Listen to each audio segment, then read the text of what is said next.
Take it off. Take it Seth, easy, what are Seth. you Please, doing? take it easy. What are you doing? Seth! Seth! Ashley has pushed Seth too far. Something's gotta change. Hang on, cowboy. This next guy brought in something, and you won't believe what it is. You want 950? This guy walked in all eager to sell something big, and boy did he deliver. When he unveiled the item, everyone's jaws hit the floor. Well, I hear you guys buy silver. We do. That's the Silver Surfer. I'm talking about a life-size Silver Surfer from the Fantastic Four. Can you believe it? This thing is massive and made entirely of silver. It's a sight to behold. Now, let me fill you in on the backstory. This customer explains that this Silver Surfer was actually a display piece for the movie Fantastic Four: Rise of the Silver Surfer. They made a total of 1,500 of these bad boys. Can you imagine? But here's the kicker. Is it actually silver? This is literally just a regular mannequin and plywood. The customer reveals that this is just a regular mannequin covered in a vacuum metal plastic wrap. He actually got it from a movie theater where he used to advertise. And get this, he owns his own comic book store. I advertise that, and I own a comic book store. I said, And that's how he managed to convince the set designer to let him take it home. And the next day, it was proudly displayed in his shop for the next 5 years. Talk about a cool collector's item. Now hold on to your seats, because things are about to get interesting. This guy is asking for a whopping $2,000 for the Silver Surfer. And let me tell you, he seems pretty darn adamant about it. Like, take a look at this. I want $2,000 for it. Why? Ashley, always the one to ask the tough questions, wonders why it's priced so high. The customer confidently explains that outline.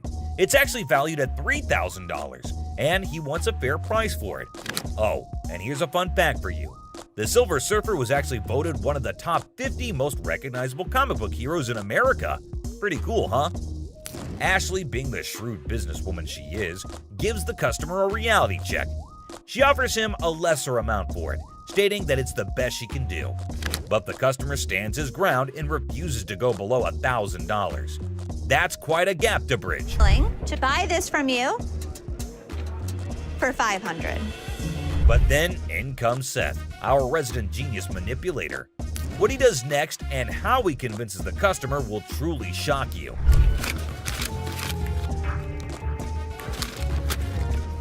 Yes, did you see that? He slyly takes out the money, slaps it on the desk right in front of the customer, and presents him with a take it or leave it offer of $900. The tension is palpable. What do you think this man will do? Take it or leave it. It's clear that he's holding out for a higher price. Hey, sometimes you gotta stick to your guns. Well, after giving it some serious thought, the customer ultimately did decide this. It's a pleasure. We're gonna go surfing on home. See you later. And walked away from the deal. But wait, there's more. You think Les will let him walk away like this? Les has something up his sleeve, and he does this. Where I want it. If you're gonna walk for $50, you're gonna pack it back up, you're gonna take it back. Well, after mulling it over, the customer finally caved in and agreed to Les's offer. That's the kind of influence Les has, folks. Somehow, people just can't resist his charm. Now, with everyone on the same page, they can all happily move forward. It's smooth sailing from here on. Customer flirting. Imagine you're ready to pawn that chain, right? How about using your charm to score a sweeter deal? Remember Ashley? She had a customer smitten with a better offer. You're the first person I met when I first come here to this pawn shop. Yesterday, I come up here and I got my chain out. Now I got to pawn it again. Well, how much you have it in pawn for before? Oh, I had it on 120. I was going to pawn it for 200. Do you want to take a look at it? Yeah. Just wait, my friend. What's the plan here? You and Ashley? Do you like BFFs? Now, from where this unconditional love stems, suspicion might be knocking at your door. I can't find her name in the system. You sure can keep a woman waiting. Well, here's the thing. I don't even see you in my system. So you lied to me? I do like you. No, you lied. I adore you. I appreciate would not that. lie to you. Whoa, that confession strategy is next level. But hey, reality's the ultimate plot twist, right? Plans in our heads versus the real-time remix don't always sync up. How much did you get on this? I get last time 120. Okay. I'll give you 130. Okay. All right, step on over. I think I've got a customer for life. It's good to see you. Nice to see you. 700 cockroaches. No shiny metal, no problem. Time for a quirky twist. Snag those cockroaches and hit the pawn spot down the alley. Who knew creepy crawlies could be the new currency? Hold the phone, folks. His eerie charm's catching on. They are Madagascar hissing cockroaches. Oh! Ew! Ew! Ew! Ew! Ew! Did you want to see one? No! Close it! Yeah, those gross goodies. He's got his sneaky secrets for that oddball offering. I was using them to feed my Savannah monitors. That is disgusting. How many do you have? If you pick one of these up, they're actually heavy because there's so many of them in there. I really do believe you. Seriously, bro, we're talking a buck a pop. Those things are tough to sell, even as giveaways. It's like offering a lifetime supply of, well, nope. You better take them back home. I wish I had somebody that needed them. Thank you very much. I'm sorry. I bought living creatures in the past. Cockroaches isn't in our repertoire, but the best thing about it, they look at Ashley's face, priceless. That was gross. Chicken Man. Alrighty, folks, we've got the Rocket Man on our radar. But hold on to your feathers, because here comes the Chicken Man on a mystery hunt while eating chicken in the pawn shop. That's ironic. You hungry? No, I'm not that. I got this for free. I work there, you know what I'm Oh, saying? do you? Yeah, let me show you. Feel free to lay your chicken on the counter. All right, look, this is what I do. I say I got chicken and finger sucking. Come for a plucking. Looks like we've cracked the age-old riddle. Why'd the chicken cross the road? Well, to get a pawn shop watch, of course. But hey, buddy, you're not pulling a poultry prank now, are you? He's eating chicken while he's talking to me. Oh, all right, look, let me see the man right there. You're spitting chicken on the counter. That's for you, man. Can I see that right there? Sure. You see it? How much this cost? $1,200. $1,200. Check out Mr. Chicken over here. He's likely on a goof-off mission. However, Seth seems to be pretty annoyed. Oh, here's how he neutralized the chicken threat. Are you seriously gonna buy something, or are you just... You ain't even let me see. Dude, now you're bothering me. In a second, Byron's about to choke a chicken. Oh, choke a chicken. He's about to. All right, look. Make a deal. Byron, want a piece of chicken? You touching chicken? Come on, man, let's go. Man, you know what? You ain't got to touch me. Angry mom. This mama's boy strolls into the store peddling his speaker. Seth's deal? Not winning any gold stars. Looks like our dude here is stuck in a pickle. I got a speaker. You got multiple speakers. We $150 short, so I'm hoping you guys can help us out. Realistically, I could sell you them for about $100. So what you trying to give me for this? I want 150. What you Selling trying it to or pawning it? Selling it. $45. Mr. Black, you're in for an offer based on your goods. Just a heads up though, his chat game with Seth could ruffle more scratches than a ticklish itch. So I can get you 45 Well, bucks. I don't need from these mother. They won't give me what I want. came in, you want 150 bucks. Damn. What? Mama, you You just... don't talk like that in front of these people. I done raised you better than that. Now you apologize. I'm taking my speaker. What? Oh, yes! Preach it, mama! Time for a lesson or two. Junior needs a masterclass in manners. Let's dial up an apology for his bad language. I can't take you nowhere. It's the whole city without you. Mother. Boy, What do I pay you guys for? I'm hiring her. Disrespecting Ashley.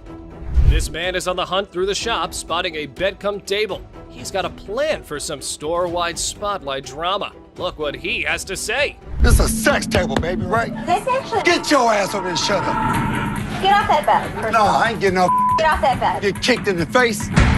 Look, come this way, baby. Who do you Come think here, you sexy. are to talk to me like Bro, that? if you let me, I'll be slapping that ass. He's probably forgotten where he's standing. And you know how they show punks the exit.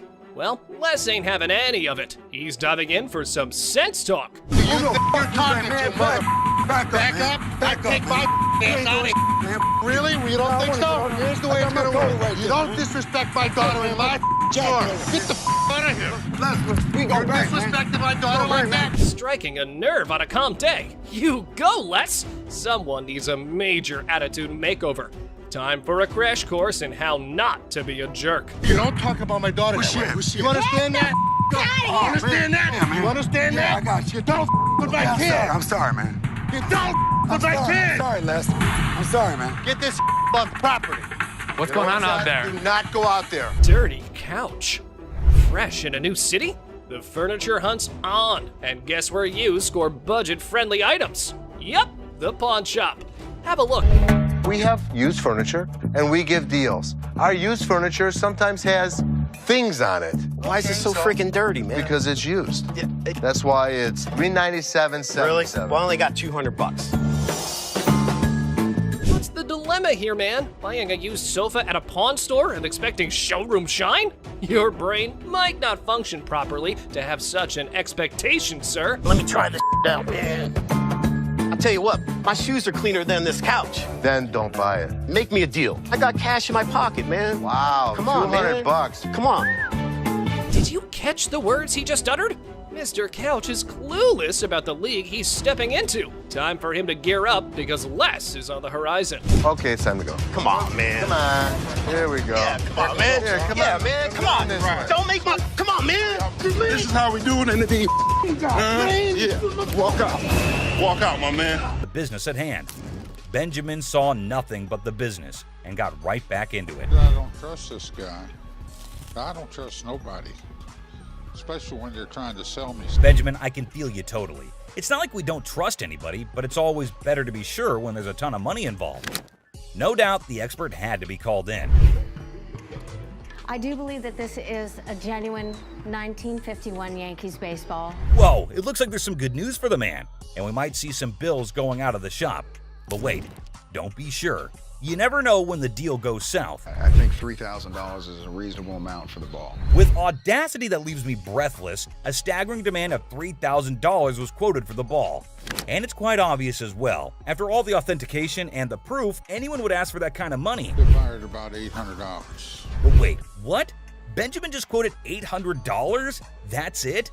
No one would sell it for that much, Benjamin. But he was in this business before most of us, and I assume he'd know better.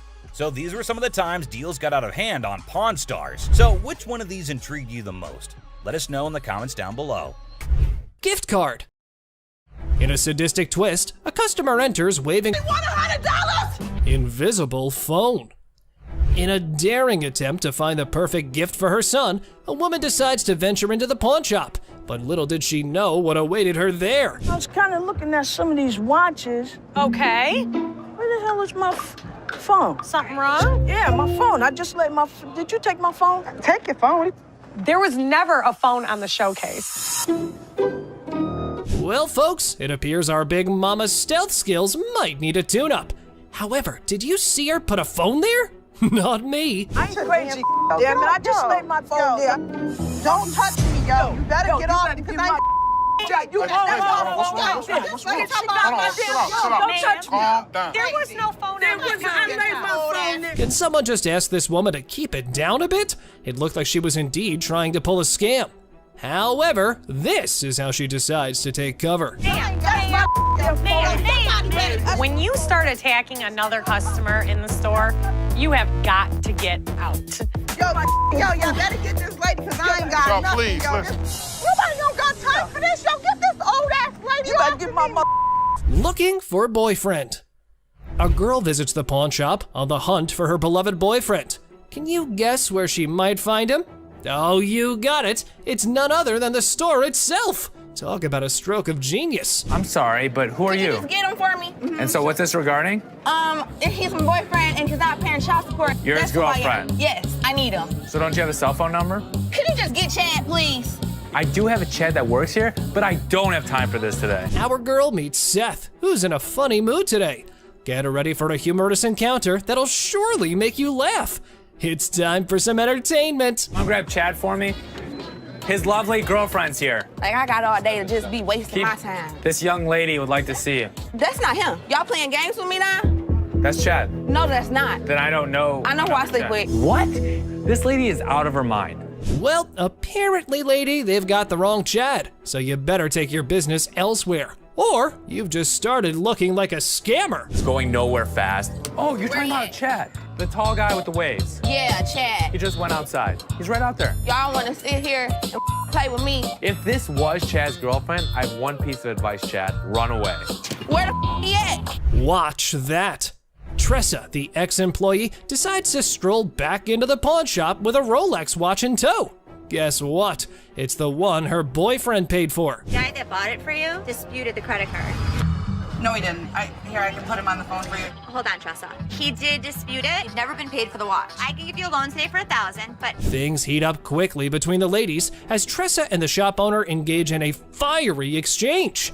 How about we skip everything to the dispute paperwork? They mailed him a piece of paper to close the dispute. do you have the form on you? No, but I can call him. Okay, so when you get the form, I can give you a loan for the $1,000 on the watch. So I can give you the loan for the $1,000. That's stealing. Disputed. It's not fully paid for right now until we receive the paperwork. You're wrong right now. Now, let's all hope she can gather her dignity and retrieve that slip to claim her hard-earned cash from the pawn shop. It was time for a little redemption. Let's do the $1,000 loan, and then I'll be back with the paperwork. Honest to God, you are so wrong. Not a nice person. That's nice to say to your... How old are you? Look how you're treating me in front of my kid. Yes, ma'am. I was coming to pawn my ring because I have to pay my rent. It was due a couple weeks ago. Oh, okay. Why you keep looking at my ring like that? Is real? I mean, what, you want the studs on my lip or something? Pawning it. I'm not buying it. You're just pawning it. You want to pawn it? Keep control of herself. I don't know what the hell her problem was. I don't give a what her problem was. She's lucky my security staff didn't beat her ass. There's never a shortage of people who don't know their item is fake. The truth makes this woman explode at Les, but she never stands a chance because Les has backup. Hi. Hi. I'm Ashley. I'm Nana. Nana. Mm-hmm. I called up here and I got an estimated price, and they told me that I could get $400 for these. You called up here and got an estimated price. Yeah. Who did you talk to? Nicole? Nicole. Over the phone? Yes, But ma'am. we don't see them over the phone. She is lying. Where Nikki at? Nikki. Nicole. Well, which is it, Nicole or Nikki? Listen, it's real diamonds. All I know is I need my $400. All right. I'm looking at the diamonds, and I know right off the bat the weight is just not gonna make it. I know I am not gonna be able to help her. I can do 185. No, I'm not. And you're not gonna come in here demanding money from me. Yes, the I am, because that's what I called for. Nikki! What? No, Nikki! Where this bitch at? She all of a sudden darted away from me, started screaming for Nikki. It was like a bat out of hell. A customer comes in to pawn her jewelry, but she's not ready for what Ashley has to say about it. Excuse me. Nikki!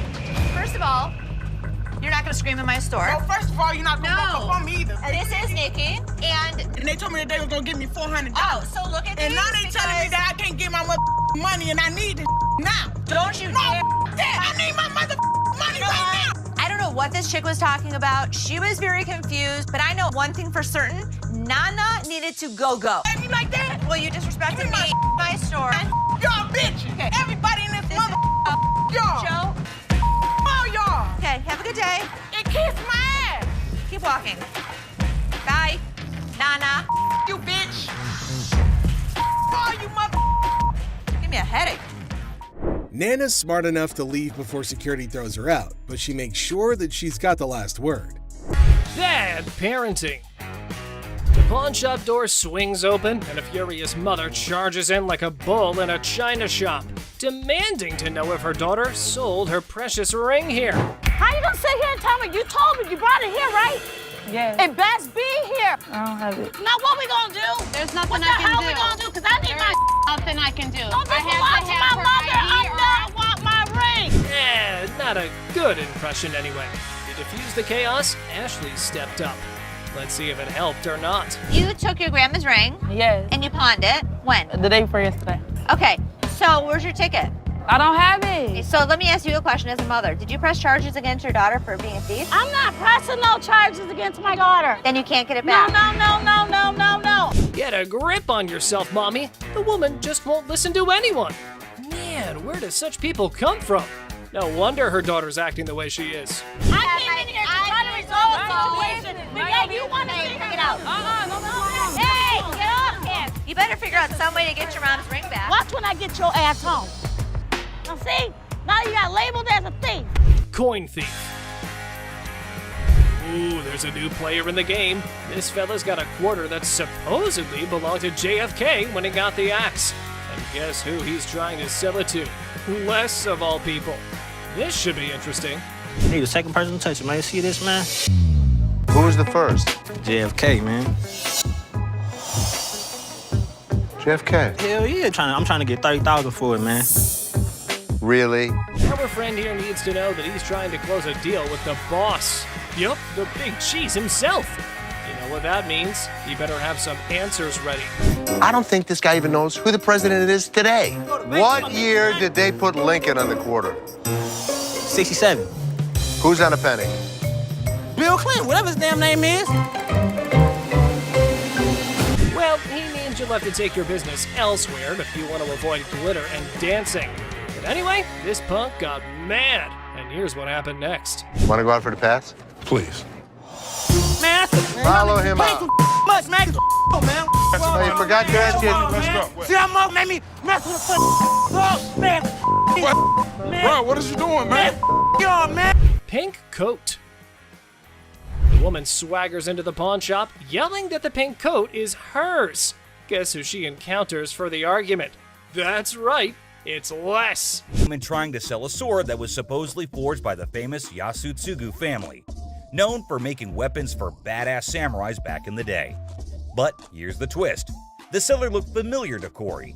It turned out that he had been there before to sell a trophy. You'll be thinking what kind of trophy it must be. Maybe some ancient artifact or something, right? But no, it was actually a Grammy Award. Yes, all in excitement, Rick bought it. But later he found out that it was not allowed to be sold. Oops, I can see a great loss there. Because of that now, they had to be extra careful before dealing with this sword. They weren't sure if it was a legit samurai sword or just some ninja knockoff. The seller is a lawyer and claimed he had received the sword as payment for his legal work. Pretty cool, huh? Some users are even cracking jokes about why the guy was so willing to sell such a masterpiece. One such comment was he must have been scared of his wife's anger, whose eyes are always fixated on that sword. And if she ever gets her hands on it, she's ready to knock him off. Talk about a dangerous situation. Another user said he got robbed? Well, we have to wait to see the actual plot. Taking the lawyer's word for it, Corey decided to take the risk, and then he went ahead with the purchase, even without having an expert to check its authenticity. I mean, let's be real, that was pretty foolish, right? I mean, who was going to check if the thing was actually legit or not? So they asked the seller how much he wanted for it, and he said $5,000. The buyers were skeptical about its condition and started throwing offers as low as $800. That's a crazy drop.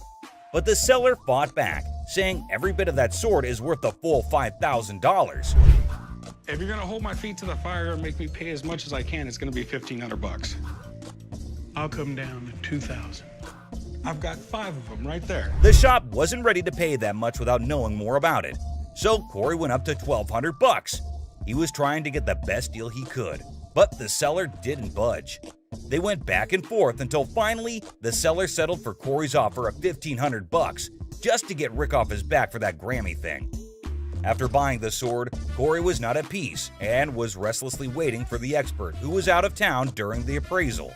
Finally, he got to meet up with Mike Yamasaki, the expert, and Corey explained how he took a shot in the dark and bought the sword without knowing if it's actually worth the money. So, after taking a small glimpse at it, Mike recognized it as a samurai sword and told Corey the history of the sword. He stated that after World War II, around 3 million Japanese swords were taken out of Japan by the occupying forces. In those days, the Japanese warriors, also known as samurai, were skilled professional fighters, and the samurai sword was like their badge of honor.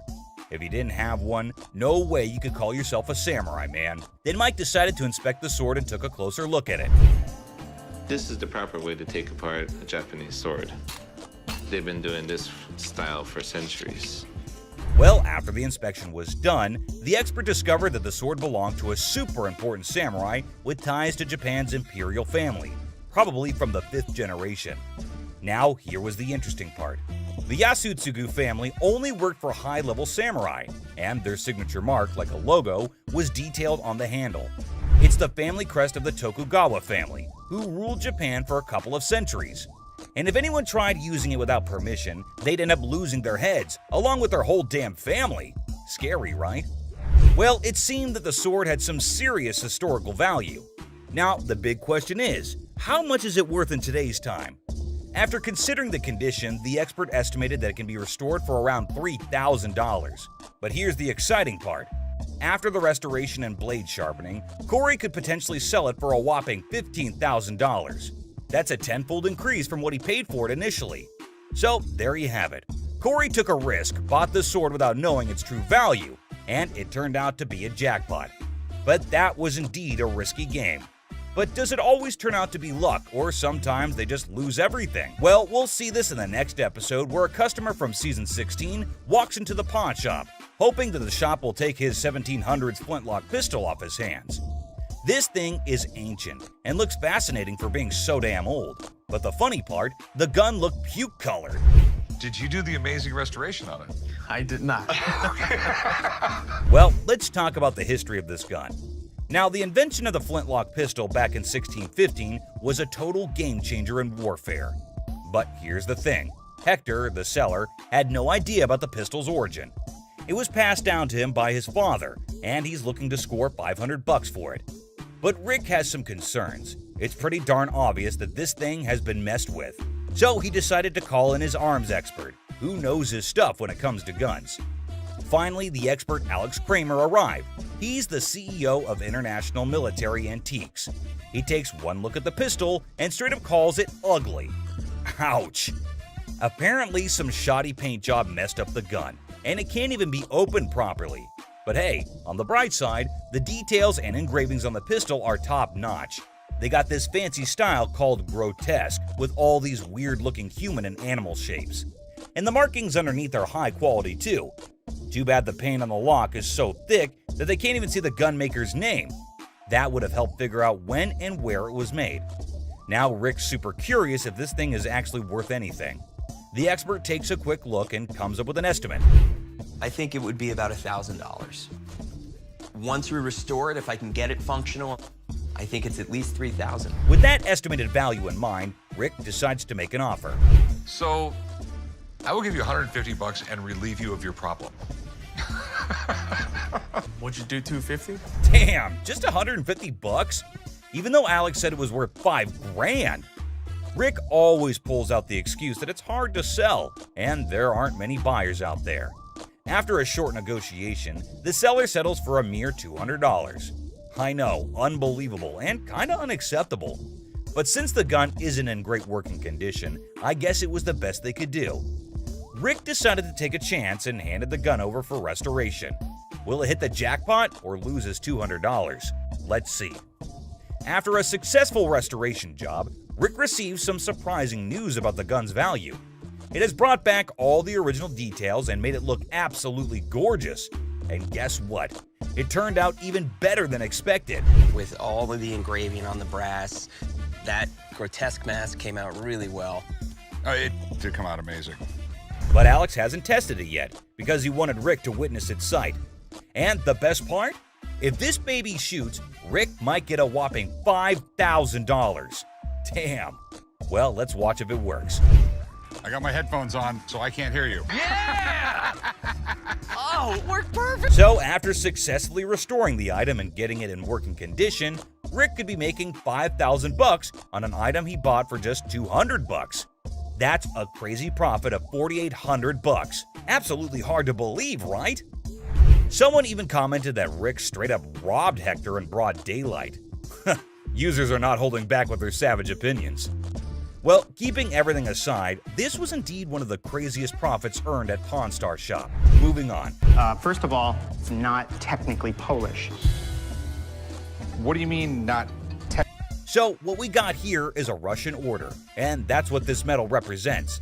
Well, neat in the sense of 800 years of Poland's struggles, constantly being conquered, reconquered, and fighting for their freedom throughout their entire history.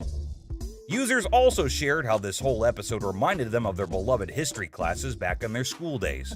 It brought back memories of learning about the triumphs, tragedies, dramas, and even the occasional humor that filled those lessons. With the background story out of the way, Rick finally gets down to the burning question. What's the damn thing? I took a big shot in the dark. How big a shot? Less $6,000 I can sense the tension all over his body.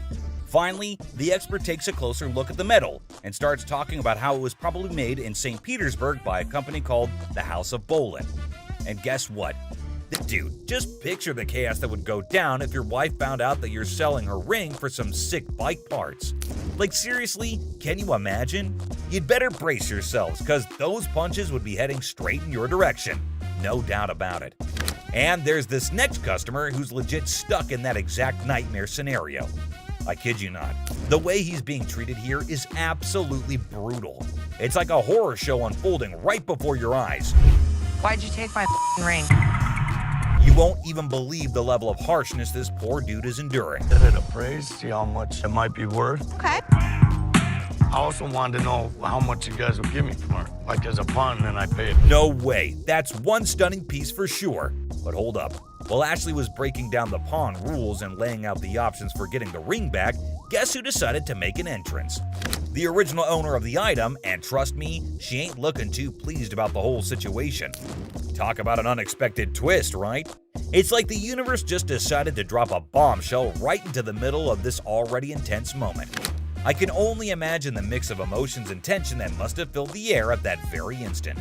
Now, it's gonna take some excellent smooth talking and problem-solving skills to navigate this sticky predicament. Let's hope Ashley can handle this unexpected twist like the boss she is and help ease the tension in the room. Why'd you take my ring? Get bike parts? No. No way, dude. You can practically feel the heat radiating from her furious gaze. And honestly, can you blame her? Imagine finding out that your partner was about to pawn your precious ring without even giving you a heads up. All for some silly bike parts. That's a recipe for disaster right there. The sheer disbelief and anger in her eyes must have been off the charts. It's like a volcano of emotions just waiting to erupt. I can almost hear her thoughts screaming, "How could you even think of doing something like that behind my back?" And let me tell you, that kind of betrayal cuts deep. It's a breach of trust that takes some serious mending. But hey, maybe there's a chance for redemption here. If this dude's got any sense left in him, he better step up and start doing some major damage control. But man, it's gonna be a long and bumpy road to recovery. In the meantime, hang tight, my friend, because this roller coaster ride is far from over. Boom! Punches him, and I am done. No doubt about it, that punch was a real knockout.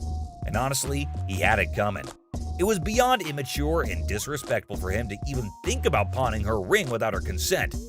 Talk about a major breach of trust and a surefire way to ignite a firestorm of frustration. But let me tell you, the way she unleashed those two punches, it was like a burst of pent-up anger and frustration exploding in the air. You could practically feel the intensity of her emotions in every swing. She wasn't holding anything back, that's for sure. I can only imagine how fed up she must have been. Sometimes emotions can manifest themselves in unexpected ways, and in this case, it was through a powerful punch. The woman asked Ashley to give her the ring back, and she asked for it quite furiously. Just give them the ring. All right. Thanks. Okay, hold up. Let's get the facts straight here. What Ashley did wasn't some mean girl behavior, alright? She was just trying to get some clarity, you know? She wanted the dude who brought in the item to speak up, but damn, he was in no position to do that at the moment. We can't really blame Ashley for wanting answers. She was just trying to figure out what the heck was going on. It's all about seeking the truth and making sense of the situation. But God forbid the lady was in no mood to talk. She just wanted to drag her man across the store and beat him up later at home. But hey, who knows? With some good communication and a bit of luck, maybe they can find a way to sort things out and make everyone at least somewhat happy. After all, in situations like these, finding a win-win solution is the ultimate goal. Well, he kinda deserves it. I hope he makes better decisions in the future. But Ashley is not the only one who had to deal with some crazy customers. Phone work. It's a simple question. Does the Picture this guy, all dressed up in his baggy clothes, trying to act all smart and cool. Classic, right? So he's claiming that he bought an iPhone from the store like 2 to 3 days ago. But now the camera isn't working and he's seriously ticked off about it. All he wants is a replacement phone. Simple as that. But hold up a sec. Did he bother to bring the receipt? That's the million-dollar question right there. Because you know, without that little piece of paper, it's gonna be a bit tricky to sort things out. I mean, come on, it's like buying a ticket to a concert and then trying to get in without showing it. No can do, my dude. Receipts are like the golden ticket when it comes to returns and replacements. They're proof that you actually bought the item legit and can claim your rights if something goes wrong. Now, assuming he actually did bring the receipt, then it shouldn't be a major issue to get him sorted out.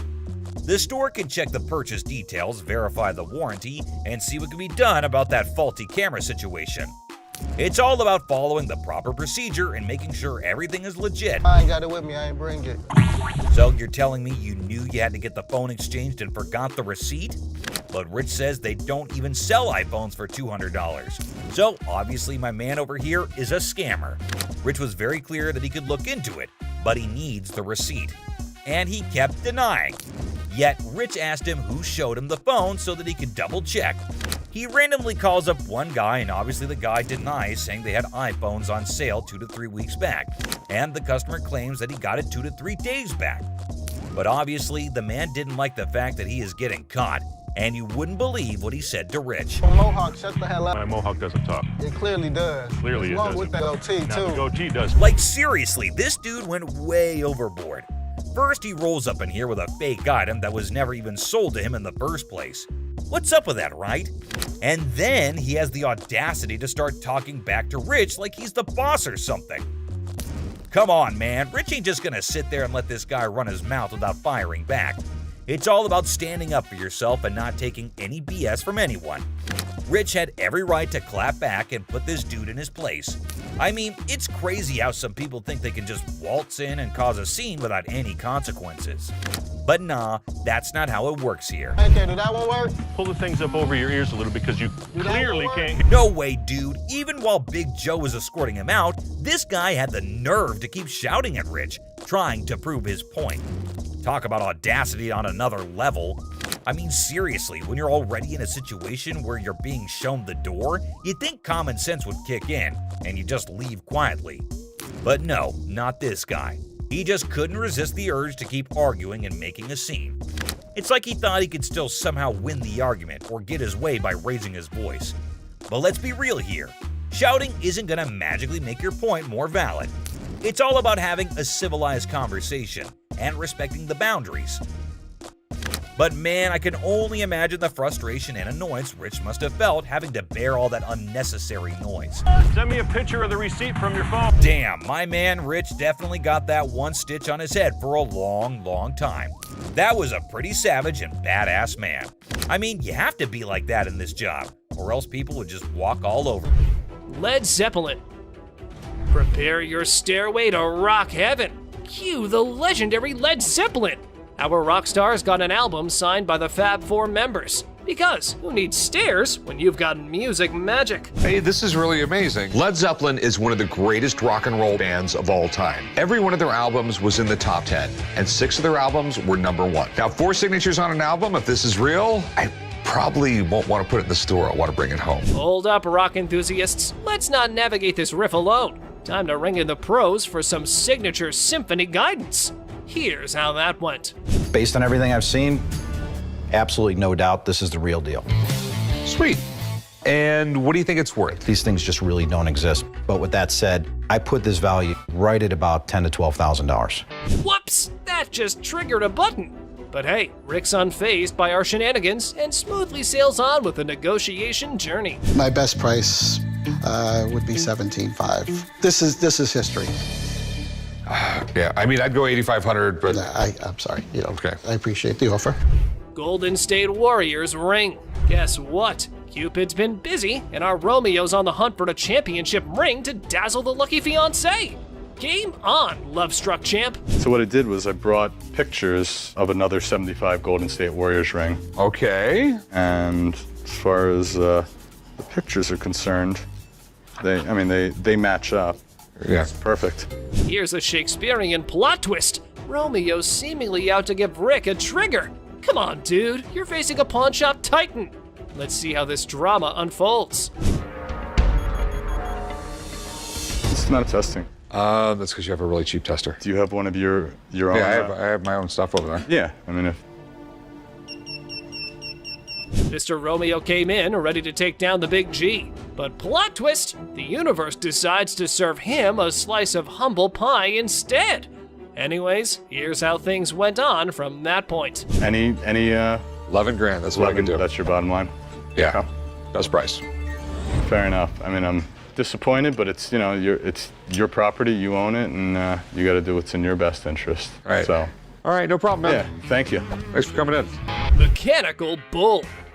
Ah, the good old days of Wild West bull riding and rugged cowboys. Some dude missed the memo that it's not exactly the trendiest scene nowadays. Time to catch up, y'all. Going for a ride in my parking lot, or what are we doing? Let's have a little fun, girl. We're trying to sell our mechanical bull. Why do you have it? A Western themed restaurant bar before, and that was the theme. We put the bull into the bar. Well, slap on those cowboy hats. We got ourselves a scene here. But seriously, who's taking bets on whether they can wrangle a decent price for that rodeo-style bull riding? Let's say you were to buy these brand new. How much do they cost? They cost around $15,000 to $20,000. How much do you want? $15,000. So if I was to buy this brand new or buy this used from you, it's the same price. Rental companies rent these out for $750 a day. There's a lot of revenue potential. Ah! Man, sad to see these alpha men taking back their bull home. But folks, hold on to your hats.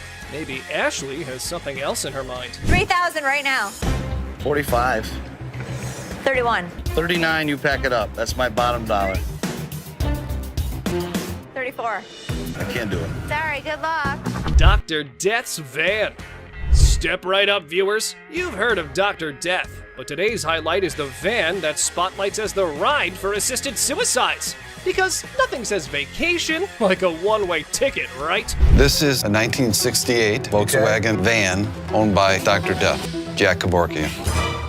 By Dr. Death. This is the actual van that he did his first and several other assisted suicides in. Jack Kevorkian was an iconic figure in the city of Detroit. We're not aiming for a Valley of Chrome farewell tour this time. Mr. Big Bucks here wants a six-figure sum. Brace yourselves, because Les has his few concerns all queued up. It is a piece of history. I like buying weird. You won't find another one. The problem is, it doesn't make sense to spend six figures on something like this for me. Well, you either love it or hate it. But I love it. This is definitely a piece of Detroit. A van oozing that delightful combo of creepiness and death vibes. So legit. However, why not throw in another expert opinion? Let's see how that went. So 10,000 ain't gonna buy it. No, I'm in the six-figure range. 20 grand? No. 25 grand. 30 grand. 50 grand? 30. One time. 50. 30 cash right now. Bizarre bikini. Check out this granny of the century who strolls into the pawn shop with an elderly figure that has a lot to do with, I don't know. You have a look and maybe you decide. Which is the doll? I heard that. I'm undressing her. What can I say? A really nasty looking woman, but a very cool item. Yep, that's about accurate. You just saw a long-legged granny in a bikini.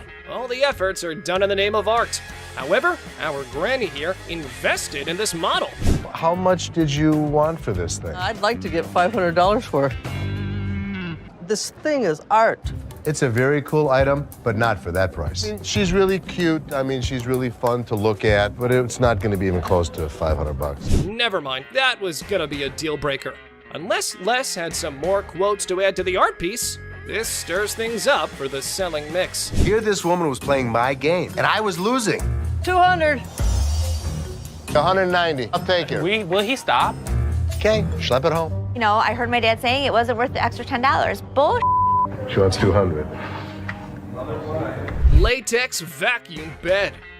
Look who's spicing up the pawn shop scene. This dynamic duo's got a latex vacuum fetish bed up for grabs. You know, just your average afternoon errand. Latex vacuum bed. A what? A latex vacuum bed. So you have sex with latex? Pretty much. It's like the autoerotic asphyxiation is what Pretty it is, much, right? yeah. Bobby J surprisingly knew exactly what this thing was. All right, I was wondering, who needs candlelit dinners when you can have vacuum-sealed intimacy? I'm not here to judge. However, here's a quick demonstration. So normally when Felix has his hand over his mouth, normally what they like. I actually used it. Are you breathing? There we go. Not gonna work. It's working. Everyone's a critic when it comes to, what's the word? Innovative sleeping arrangements. Yeah, there we go. And we aren't sure if that ever went up for the big sale. Used it. So how could you not want to do this with him? Because I don't want to suffocate. It's not for everybody. I'm familiar with the bed. Very much so. Just imagine having sex and he don't have to hold you. Perfect. Well, now we got that out of the way. Just a normal fine day when this guy walks into the pawn shop to sell Les Paul's document collection, including an incredibly unique and world's one-of-a-kind Les Paul SG guitar that belonged to his Aunt Mary. And guess what? She wasn't just some guitar lover or a casual Les Paul fan. So the seller is hoping to get $250,000 for this collection. The big question is it really worth that much? And is it still in good enough condition to fetch a high price? Let's find out. Rick Harrison calls for Drew, the expert from Authentic Autographs Unlimited, who specializes in forensic document examination. He then carefully examines the signature on the guitar and remarks that Les Paul had a unique and straightforward signature style. Interestingly, Drew notes that he never included his last name when signing off. And can you believe it was his first time dropping that much dough on a guitar? Insane, right? But someone in the comments section went all out and said that those papers would fetch a whopping $190,000 if Joe Bonamassa got his hands on them. Another user totally agreed with him and even said that if this guitar showed up in the right magazine, some millionaire rock star would easily drop at least $200,000 for it. But here's the main part. Did the pawn shop actually make any profit? Hell yeah, they did! Once the show aired, they wasted no time and threw that bad boy up on eBay. And guess what? They scored a whopping $110,000 for it. They ended up making a cool $20,000 profit, guys. Now that's what I call a successful hustle. We got this livid customer going on a rant at the pawn shop, claiming he's been waiting for 2 hours. Been here for 2 hours, man. Then they got 11 windows. You got two working. How you doing? I'm finally here, you know what I mean? I've been in the line for like 2 hours. He managed to get his HD in, but Ashley, the cool and collected employee, is keeping it professional. You'd be out of here a lot quicker if you Hold on, signed what is it. this? What is this? What is what? This ain't what he told me he was gonna give me. What did he tell you he was going to give you? The guy's expecting $400, but Ashley's like, nope, you're getting 110. Our furious friend throws a threat like he's gonna crack heads. You're not getting 400, you're getting 110. Okay, well, you can't give me my 400. Sign that, and I'm I'll not give you your saying money. You know what? Sir. See, you the type of motherfucker I've been caught outside and cracked you upside your head. Not cool, right? The folks at American Jewelry and Loan aren't vibing with that. Ashley's had enough, lays down the law, and says, respect or no money for you. Listen here, I'm a Go pimp. out front I'm a real pimp. I'm a real pimp. I'll put you on. I will put you on. Hold on, you don't gotta walk up on me. But this dude, he's got some wild stories, talking about women on the street doing things for him. Get your You're gonna talk to me with some respect. I got more women on the street out here hustling, doing things for me every night, Well, security's on point, keeping him at bay while he's still talking big. Y'all can't kick me out of here. Oh boy, someone's day at the pawn shop just hit a speed bump. Off this motherfucker, man. You feel what I'm saying? I know you just doing your job, big dog, but I drive with BMW. In another scenario, a woman, believing her husband pawned her $5,000 wedding ring due to financial struggles, approaches Ashley seeking its return. I was doing my husband's laundry this morning, and I pulled his wallet out. There's a pawn slip from you guys. So I put it back in his wallet. However, lacking a pawn ticket or any proof of ownership, the situation becomes complicated. Ashley, empathizing with the woman's plight, requests a police report or any documentation to validate her claim. The woman refuses, adamant about not involving the police, and tensions flare. I get why he did it. I just want to come in, pay for it, and get my ring back. Did you make a police report? No, I didn't make a police report. The hell am I gonna make a police report for? I'm not gonna call the cops on my husband. I'm coming to you to get my ring back. Facing an impasse, Ashley is compelled to ask the woman to leave. The exchange becomes heated and Ashley insists on her departure, prompting the customer to leave the store. Your butt out here and you assist me out. Please, bring it. That's all I want is my ring. That's it. It isn't that hard. Take your pretty little feet, walk your pretty little legs out of here. You are nuts. Just go back there and give me my. How hard is it? You can't just go back there and type in a name? Do you shut up for a second? Never shut Get the hell out of here. No. It's time to go.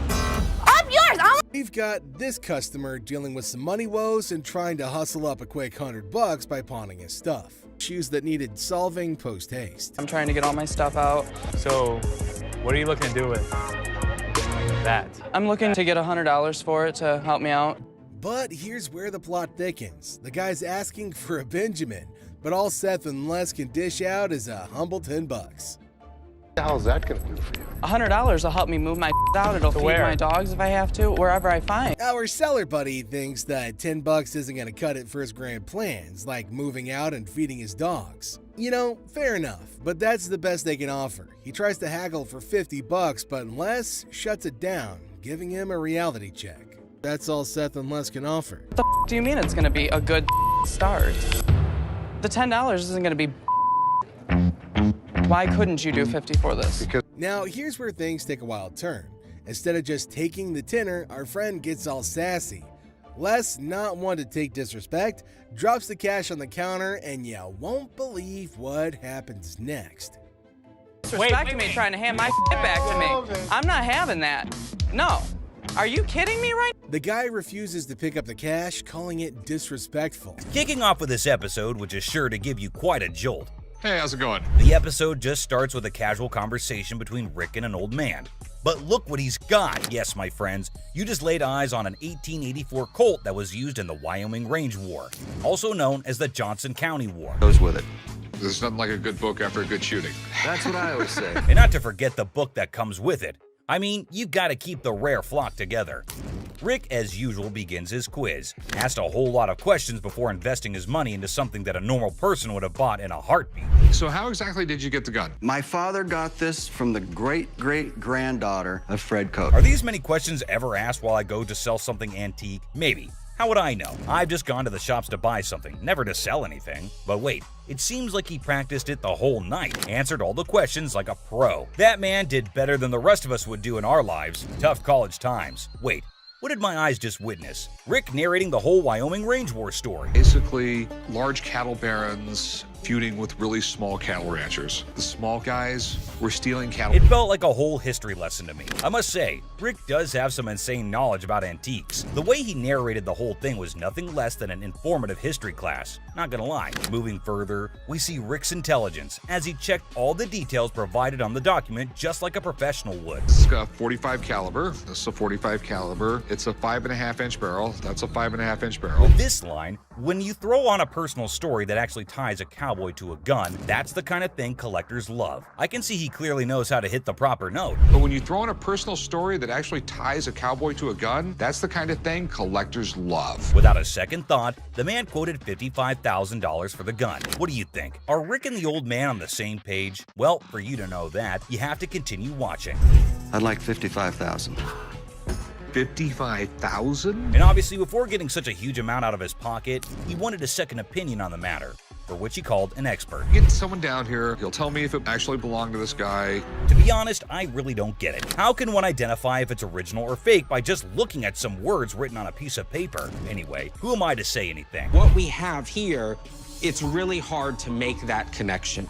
Some facts were served right there. Like clearly, who else if not Rick would know more than for how much something like that goes in his shop. And you know, Pawn Stars is all about who bargains best to make the most profit. So let's see who gets to cut the cake tonight. And just when he thought things couldn't get crazier, Rick dropped the price and set his bet to $1,500. And all that effort went to waste right in front of your eyes. Yeah, I'm just not gonna be able to do that. I think maybe I'll see if I can maybe get some more provenance. That was pretty obvious. No one would want to sell an antique for this measly amount of money. Definitely not a very profitable deal. And with that deal went flying Rick out of Rick's hands. But in this next episode, this person walks in with a really interesting gun. But how interesting? You're about to find out. Yeah, it's like something James Bond would wear. Yeah, right. You just saw that, huh? But that's not out of a James Bond movie. That thing is as real as it gets. What can I help you with? I'm here to sell my ring pistol today. Well, you know how a gun never stays in the shop for long, be it whatever shape or size. But this thing is something I've never seen or even heard of before. Have you ever seen a pistol ring? Boy, you're looking at it right now. This is something definitely worthy of adding to the antique collection list. Come on, you have to agree with me. Everything about this pistol ring is antique, from loading it to the trigger to its hammer. This thing is a killer. Literally. You know what? If I ever went undercover on a mission, I would definitely carry this cute little devil. James Bond, we just found your vibe. And I know Rick would agree with me too. Yeah, that man seems very particular about the price he's going to ask for that dangerous ring. I'm looking to get $9,000. I'll use it to buy some of the things I collect more often. I personally would wear that ring everywhere. It's an all-in-one combo, kind of a hidden treasure who can double up like your personal bodyguard. It's unreal how cool this thing is. But hey, did Rick just contradict me? Wear them just for fashion.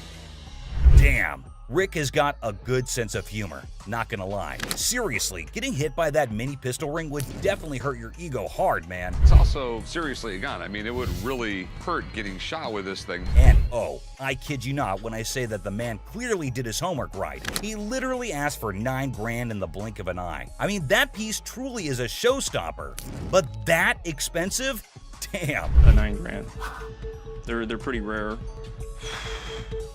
So what happened is that the deal took an intense turn, and Rick, being the smartest in this show, had to prove it. So before finalizing the deal, he wanted a bit of expert advice. I mean, that's always better than regretting later, right? So let's see what the expert had to say about this antique pistol ring.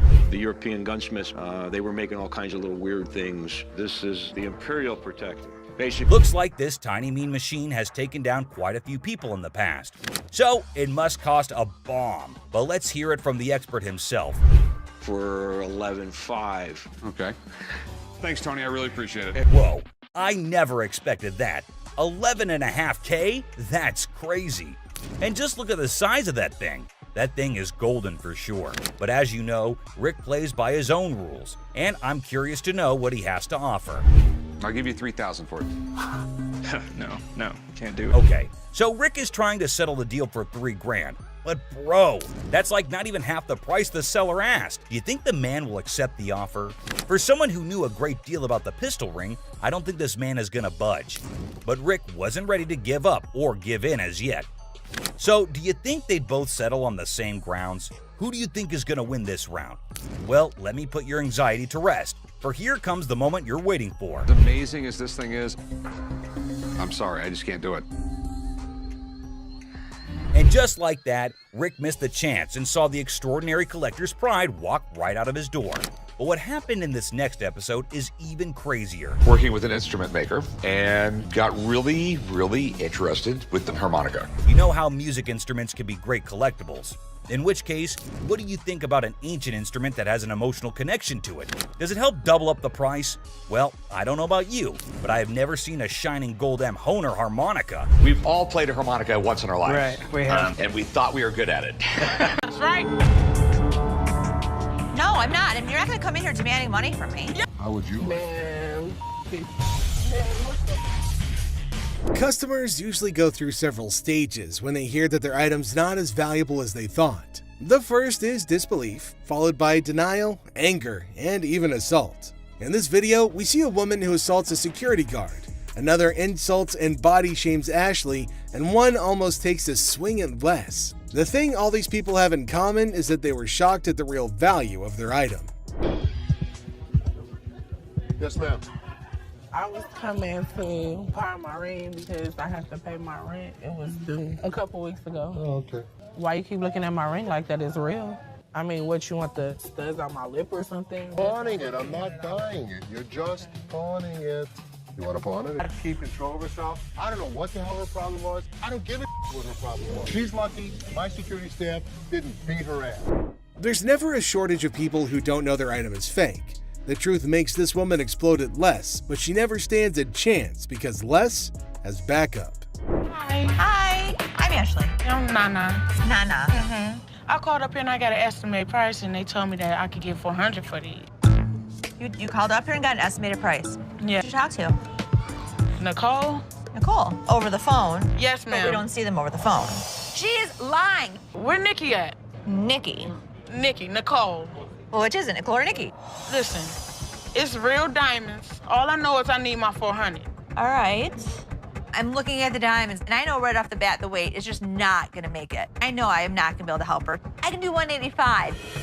No, I'm not. And you're not gonna come in here demanding money from me. Yes, I am, because that's what I called for. Nikki! What? No, Nikki! Where's bitch at? She all of a sudden darted away from me, started screaming for Nikki. It was like a bat out of hell. A customer comes in to pawn her jewelry, but she's not ready for what Ashley has to say about it. Excuse me. First of all, you're not gonna scream in my store. Well, first of all, you're not gonna walk up on me either. This is Nikki, and they told me that they was gonna give me $400. Oh, so look at and these now they telling me that I can't get my money and I need this now. Don't you dare! I need my money right now. I don't know what this chick was talking about. She was very confused, but I know one thing for certain. Nana needed to go. And you like that? Well, you disrespected me, my store. Y'all bitch. Okay. Everybody in this mother y'all. Joe. All y'all. Okay, have a good day. And kiss my ass. Keep walking. Bye. Nana. You bitch. All you mother. Give me a headache. Nana's smart enough to leave before security throws her out, but she makes sure that she's got the last word. Hi. Hello, how are you? Good, how are you? I'm well. I'm here today. I want to power my computer. I'm trying to get my son into a technical high school. I know it's ugly, but it's No, I didn't say it was ugly. How much you looking to get? Like $175. Oh, that's not enough. I really wish you could give me like $150. Have you ever had an impound before? Yeah, I'm a gold card member. I can get it for you for the same amount that you've had it in for. What was that? You consider the fact that I've been patronizing this business since '97? I really appreciate you not giving me what I want. Well, I don't give everybody what they want. $157? You done? No, I'm not done. Okay. Do you want the 100? No, I don't. Okay, then goodbye. This customer walks in with a laptop at a price that just won't cut it. Ashley knows this one's gonna have to go. What do you mean goodbye? You can walk out the store. I can. But am I gonna walk out? You will. Who's gonna make me? I want to see somebody make me leave up out of this mother. Not giving me what I want. I don't give everybody what they want. $150. Well, if you had as something a patron that's been patroning since '97. You done? No, I'm not done. I want to see somebody make me leave up out of this mother. Are you a lady or are you a child? I don't give a what I am. And don't think that you won't. Because all I got to do is make a phone call. You know what? Wait, Get out. I'm not Get going out. out. Get out. Me up. Don't touch me. Do not touch me. Get out of my store now. I've been patronizing this business since '97. You have an English degree, right? No, I don't. Y'all. Despite Ashley's efforts to help her, the woman goes ballistic. Felix, the security guard, escorts the woman out, but she doesn't go quietly. I was coming in to try and get like $1,500 for this. Okay. I'm trying to get my baby daddy out of jail, and I've been really trying to work things out with us. I love him dearly. I was his first phone call, so that lets me know that he loves me. Huh? No, not $50. I want $1,500 I'm sorry, for I these. can't help you with that. I said. I don't care what you said. I said I want $1,500. I'm not giving you $1,500. $1,500. I am not giving you. To get my man out, okay? I want $1,500. What part of that you ain't understanding? You need a hug. No, don't give me no damn hug. Oh, you need a hug. I don't want no damn hug. Get off of me. Get that, baby. I don't want no hug from you. Sure. I don't want no hug from you. Kiss my ass. Gave her a hug. The woman comes in to trade baseball cards. However, the only thing she manages to do was initiate a shouting match with Ashley. This one is put out the door fast. How are you? I'm doing okay. What can I help you with? Either trying to get a loan on it or you guys can buy it. Mm-hmm. Trying to sell it for maybe like $150. It's $50. Then you know this is cost way more than this. Okay, but I'm not going to pay you for the amount that you think it's worth because it's stained. This is not one of the newer ones. This is not this season. I know about purses. But you still willing to buy for $50 though. So if it wasn't worth, why would you even say $50? So they didn't say it wasn't worth. Leave Can our I talk to store. somebody Nope. else? Why do I have to talk to you? Because You I'm the disrespectful. manager. I'm disrespectful and you call me a pepperoni ass? Ugly ass bitch. You're Now not what? the owner. The owner is the other man. You must have. How you get here? You your way to the top. You. Customers are just shocked when they're told the real value of their item, but this customer's just straight up disrespectful.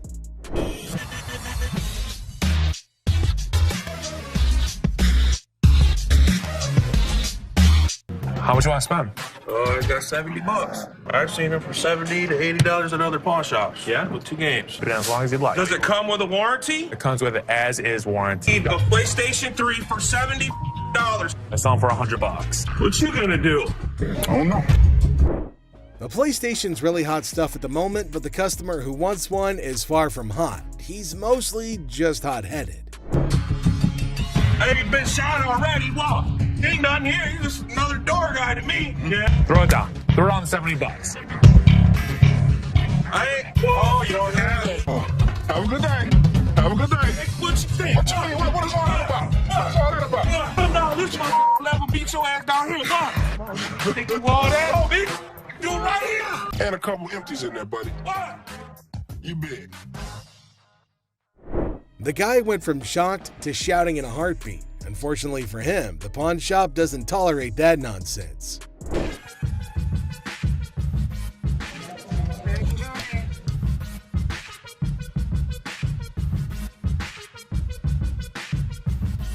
And not real. What?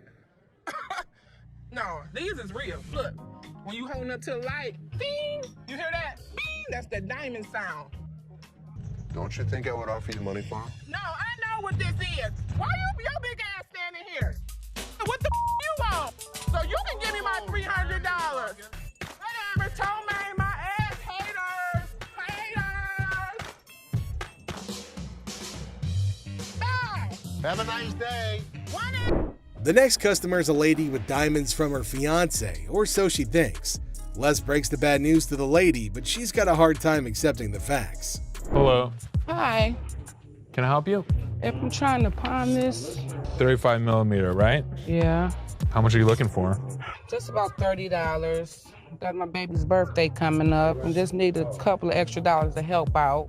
Stuff situated for him. What do you have planned? For his birthday? Mm-hmm. A birthday party, you know, cake, ice cream. To try and get money from us. And the kid ratted her out saying, yeah, my birthday's in 2 months. There's a little bit of time you have before then to come back and hopefully have something of value. And I really would have appreciated any little thing that you could have gave me. 10 years ago. This is some bull because y'all could have took this camera. You could have gave me $30. The innocence of a child didn't allow this woman to cash in on her worthless camera. She was pretty shocked her lies didn't work on Seth. How are you? How are you today? Good. What you got? My bracelet. My baby daddy gave it to me. It would be so mad. Curtain tiebacks. What are you telling me? You know this isn't real. What do you mean it's not real? Well, it's a real bracelet. You know what? It's a real. Listen. Okay, fine. You're Fair enough. probably Don't right. trip, okay? Don't trip. I'm about to call him right now. Sometimes people get presents, and sometimes when they get their presents, the people that give it to them tell them a lie. He said this bracelet costs $500. It would be more What than are you 500 talking about? He's Anywhere. lying to you. Baby, did you give me some fake gold? Did you give me some fake gold? Really? Did you give me fake gold? This ain't love, baby. You said you was gonna marry me one day. Okay. Have a very nice day. Thank you. Man, this. What the is you talking about? Have a nice day. I have a nice day when Okay, you then give me don't some have nice a- service. Right? You know what, y'all? I'm about to take it to a real jewelry store that knows something. That's what I'm gonna do. The amount of men who give their women fake jewelry in Detroit is absolutely crazy. This woman is shocked, betrayed, and angry when she learns the real value of her jewelry. On shop before smashing one of their items in an argument. The couple is more sad than shocked that they've rendered their items worthless. Hi, how are you? I'm good. How about yourself?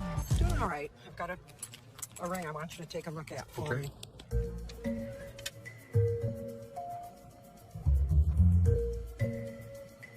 You know what it is? They're diamonds. They're not diamonds. That's cubic zirconium and silver. Okay. I'm not interested. I know what this is. I'm telling you, I can't give you any money for it. I know it has value, and I'm really, really upset right now. So, I've worked for an attorney. I know my rights. Don't touch me. You're an idiot. You're an idiot. Oh yeah. What a gentleman you are. Anybody? Woman, what? Get me out of here. Get away. Get away. 4 times she hit me. Randy, 4 times? Why would I not give her money if it was worth it? She hit me 400. I thought you were smiling when she was doing that. This woman can't believe her diamonds are actually not diamonds. If you like seeing angry senior citizens, then this grandma's got you covered like a quilt. So, I'm here to sell my yays and stuff. Okay. Cartier. I paid $5,300. For these? Yeah, I overpaid. Uh-huh. They're fashion designer glasses. Really cool gold diamonds. For those particular frames, there's a huge demand, but not for that price. How much you want for these? The lowest I'll take probably like 40 for it. All right, give me 35. You give me 35? 1,000. What you mean? You making too much money now. I sell this stuff cheap, man. Look, I ain't pay 1,000 for these. I know feel you me? didn't. I can feel you. But that ain't, you don't feel me, you know what I mean? I can feel you. You see how he talking? Talking like a kid and You don't know who the f I Man, am. You don't know where the f I was raised. Like and I you're just said, talking. Well, flat out, man. I ain't leaving, dog. Come on, baby. Young buck. What's up, baby? Man, we out. You on that petty shit, dog. That petty ass money you offering. That's why ain't nobody with y'all. You feel me? I feel you. Les is offered a cool pair of glasses, but he knows they're not cool enough to be worth what the customer's asking. The customer doesn't take the news well at all. Seth devises an expert method for appraising precious stones. Bob saves Les a lot of money with his knowledge of walrus reproductive parts, and Seth provides expert advice that saves a deal on an elephant part. These are the times experts saved Les gold from losing everything. Seth makes a shocking discovery on how the pawn shop is losing money. Les doesn't like it either. Both father and son know that if this keeps up, they could be out of business. It ain't never gonna happen. We'll see about that. Show me. I will. Okay. Seth has done his homework and concludes that the pawn shop system needs to change. But is it worth the cost? Les certainly doesn't think so. Les doesn't mind losing a bet to his kids, especially if it earns him more money. I'm here to sell my collectible Amazing Fancies issue, and it's 24 karat gold and sterling silver, and it's Stan Lee's autograph as well. This is all original casing and stuff. There's only been like one or two that's been sold since like 2000. So I don't want it, because it doesn't match anything I have in our apartment. Can we talk about this woman though for a minute? Why would you be in this relationship? I don't want to take this from this guy. Bobby J? No. A guy brings in a really interesting piece to the store at the behest of his controlling girlfriend. Ashley only wants to focus on business, but Bobby J is quite bothered about the customer's relationship. Unfortunately, it's not 24 karat gold. Oh, it's not? It's plated, which decreases the value a lot. Let me ask you this. What else have you had to get rid of? Nothing else. The only reason The kid's miserable. He's scared to death to say anything. We should have helped him. You can't have this. You can't do that. Would you ever do that to somebody? Can you just go over there and finish what you were doing before? I can have an opinion about something. You can, and enough's enough. Thank you. The gold gun that Les bought from the expert comes in and saves the pawn shop more money. However, Bobby J's only concerned about saving the customer from his girlfriend. Hi, Scott. Scott. How you doing So today? tell us a little bit about your 1958 Perilla Greyhound. Most scooters use stamped wheels, where these are spoked wheels, kind of blends between a motorcycle and a scooter. The rarity of the bike, there's only known to be about a dozen in the country. Of this particular brand? This model. So realistic. Best deal. Tell me what you can do. Give me 1 minute. The customer walks in to sell a vintage motorcycle. The motorcycle is nice enough to catch Les's interest, but the price makes Les second guess. A 58 Perilla motor scooter.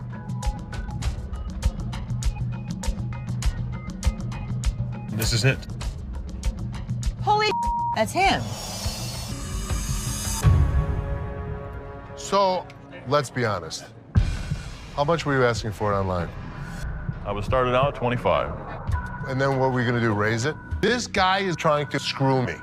How can you get more if you have it online for $2,500? I took it off because nobody wanted to buy it. It's there. Yeah, don't bull us. No, it's not the bullshit. Les and Ashley don't appreciate this customer's attempt to play a fast one on them. I was ready to make a deal. But your dishonesty just pisses me off. Don't come in lying to me and telling me that you got it out there for $4,000 and you're selling it already for $2,500. Next time you you try to sell something, don't lie to somebody you're trying to sell it to. Tell people the truth. It'll get you farther. Yeah. Don't come in bull me. Do you think we've become what we are today because I'm stupid? Good work. Thanks to Les' expert, there's going to be no deal between Les and the scooter owner.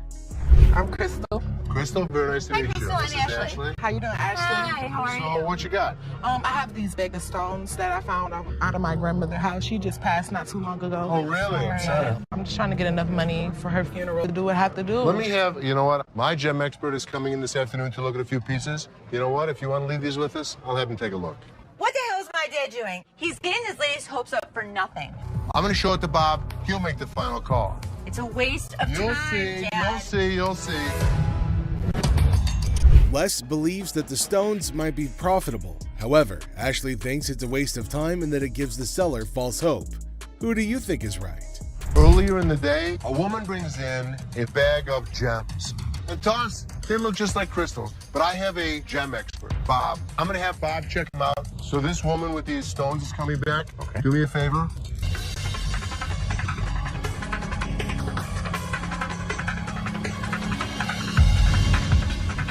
These are nothing. We never get hits like this. What do you praise it at? Guys, here she is. We're going to change this woman's life. She's gonna flip. Yeah. Les is confident that Jim, his expert gemologist, will give him positive news. This time, Les's instincts are right on the money. You're going to change her life. This could change her life right here. Okay, here we go. Oh my God. So, you're in hard times right now, right? I don't even know how to break this news. $10,000. Oh my God, are you serious? Congratulations. Thank you. Thank you. All right. My God, guess what? They just gave me $10,000 for grandma jewels. Yes, I'm so serious. I'm glad I came up here today. The woman gets more than she expected, but if Les gave her $10,000, just imagine how much he would make for the precious gem.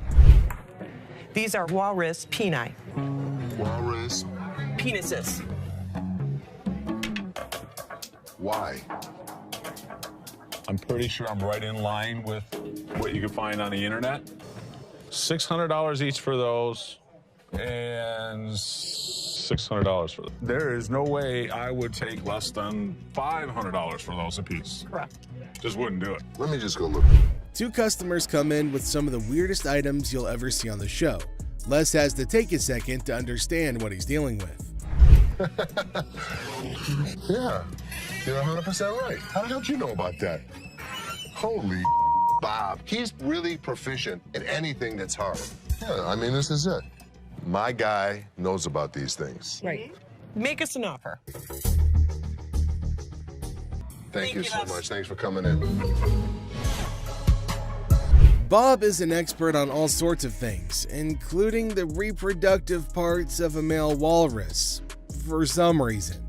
The expert really saved Les a lot of money with his odd knowledge. Skull of an elephant. Really? It's very unusual. It's very unusual. How did you get it? My best friend had it, passed away, and I inherited this one. It's where the tusks were. I understand that. It came from Africa? Yeah, right. Well, I So- can promise you nobody's ever brought in an elephant skull, ever. That I can Little tell you. unique. How about 500? Nope. 500, I'll take it back. Throw it in my family room, even though my wife don't want it there. How about 12? How about 5,000? That's as low as I'm gonna go. It's definitely elephant season for Les, but will he be inclined to own this piece of an African elephant? Let me talk to my elephant expert.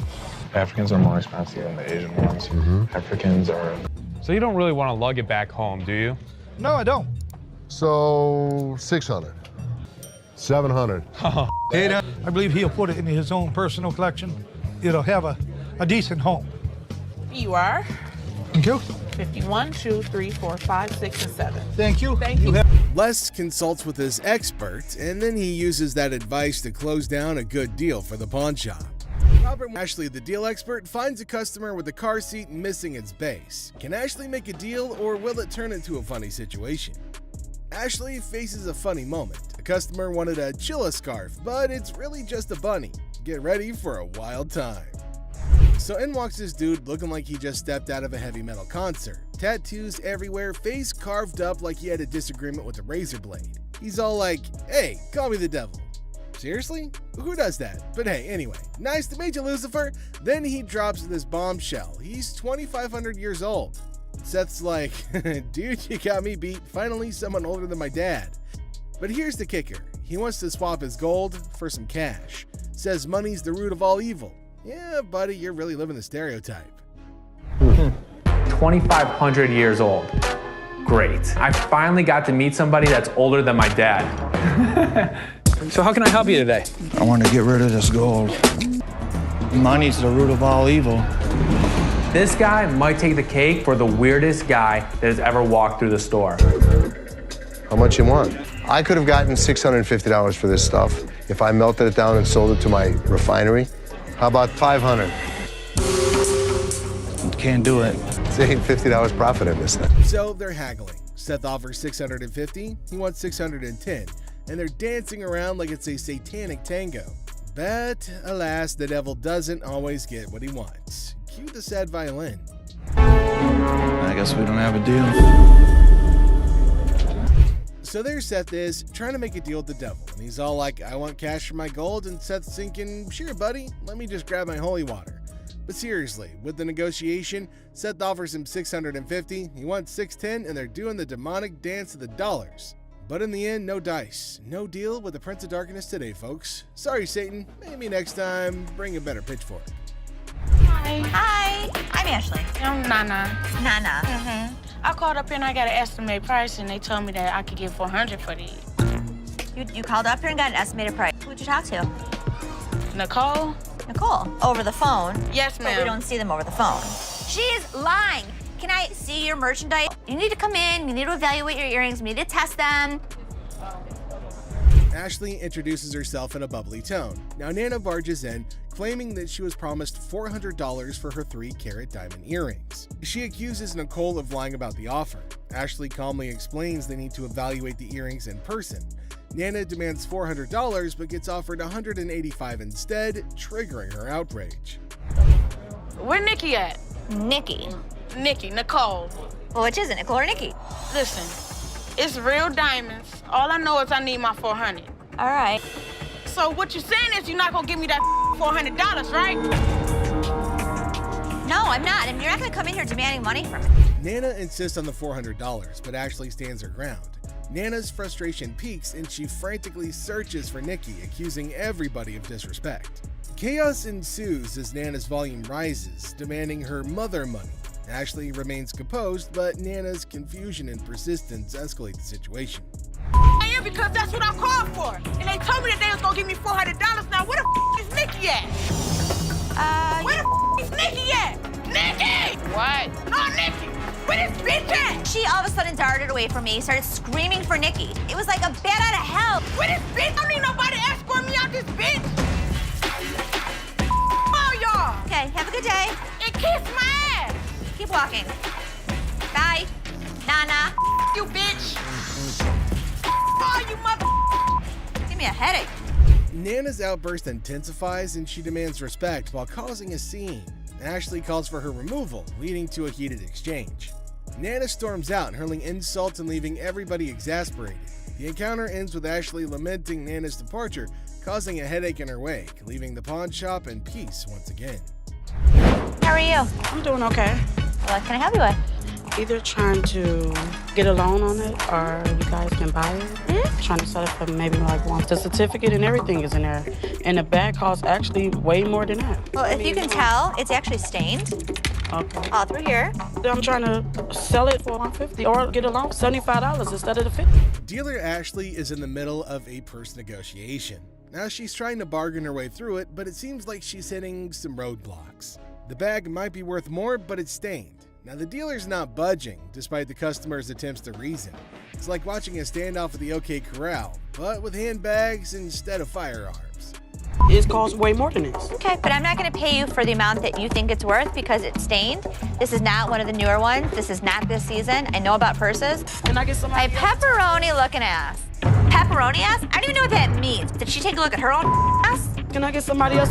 Now, things are getting pretty spicy. The customer isn't backing down, throwing out some colorful language and asking to talk to somebody else, maybe hoping for a more favorable deal. Now, Ashley's standing firm, not letting the pepperoni insults get to her. It's a battle of wills over a bag, and nobody's giving an inch. Can't blame a girl for trying, though.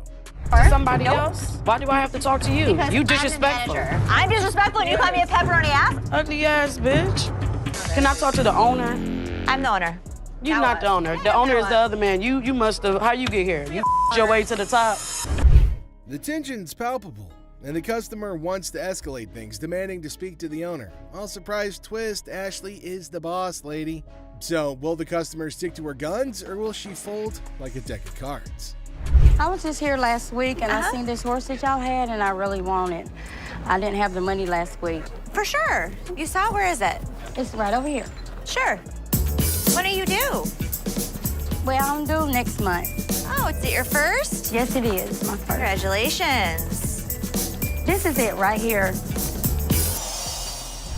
Ashley encounters a customer who expresses interest in a horse, and she saw last week but couldn't afford. The customer, claiming to be pregnant and financially strained, negotiates a deal. Well, I was quoted $20 for it. You were quoted $20. See, all I have is $10. I'm a single mother. My husband just left me. Really? Yes. Do you work? I try to look for a job and stuff, but it's just hard right now. And this is something that I want to get for my baby. This would mean so much to me. You give me $5, and then my gift to you is the remaining $15. That'll be great. That'll be really great. The customer reveals she was quoted $20, but could only afford $10. Now she shares personal struggles as a single mom. They agree on a $5 down payment, with the rest to be paid later. Okay. This means so much to me. So let's take it out to her car right now.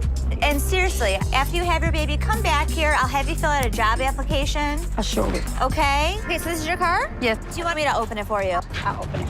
Excuse me! You trying to scam me? Excuse me! Excuse me! Unbelievable. I even offered her a job after she had the baby. I think she just had the baby. As Ashley assists the customer to her car, the customer accuses her of scamming Ashley, bewildered by the accusation, and even offered her a job. The situation ends with some confusion and disbelief. Hi, how are you? Looking for a watch, a nice watch. Know what I'm playing? Sure. Which one? That one right there. This one? Yes, ma'am. Hey. For sure. Wow, look at this watch. Like this right here. How much is this watch right here? $75 watch. Do you want to spend more Give or me less? like a watch like 500 or something. Yeah. A Bugatti. Ashley kicks off with a casual "Hi, how are you?" diving into the deep philosophical quest for a nice no. She presents an item with the enthusiasm of a game show host, throwing in a touch of suspense. What, like this right here? Now this is, how about this right here? $75, no more. Ashley's unique charm shines through as she tries to make a deal. Let me see this one right here. This one right here. That's platinum. Yeah, I like that one. Oh, now this is real. I want to buy it. Perfect. $5.99. $5.99 plus tax. I got you. Perfect. Okay. With a bit of a theatrical touch, Ashley takes us through her thought process, pondering the value of an item priced at $599. She playfully negotiates, exclaiming, $5.99? Yeah, I got you. But with a comedic twist, she emphasizes the urgency, claiming she's about to go deaf if the deal isn't sealed. Okay, this is $599 plus tax. Hold on, wait a minute. This is worth, look at it. 2 and add 3 more zeros with it. 2,000, baby. Come on. Okay. And it's worth $2,000. It's rare to find a $2 bill that got red in it. Now tell me they ain't worth $2,000. I'm about to go deaf. With a blend of sarcasm and determination, Ashley confronts a potential buyer, confidently declaring, "I've got a pile of money, so this. I get some change back." The escalating drama continues as she reveals the tax and challenges the customer to come out and make a deal. The conversation takes an unexpected turn, hinting at the item being worth more than a round neck. This is worth more than that around your neck. You understand me? You little chunky draws-looking person. Okay. You want to ball my $2 bill up? You know what? I'm a Big Mouth is hungry.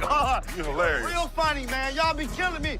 I'll pawn you. Matter of fact, that $2 bill, you could out-pawn this whole stuff. With that $2. In a grand finale, the dealer passionately argues the item's value, escalating it to a humorous threat of going deaf. Now the playful banter reaches its peak with creative insults like chunk and band try. The situation makes us wondering if this is a sales pitch or a comedy routine. Hi. How you doing? Good, how are you? This look like chinchilla to you? How much did you spend? Do you remember that? That was a lot of cash, a lot of money. Okay. I didn't sell you this. You sold me this. Ashley faces a furious customer. The customer seeking a chilla scarf discovers that he's been bamboozled with the bunny instead of the luxurious chinchilla that he desired. Grip, it's not a handshake, it's a ton of cash. Do you have your receipt? I don't have a receipt.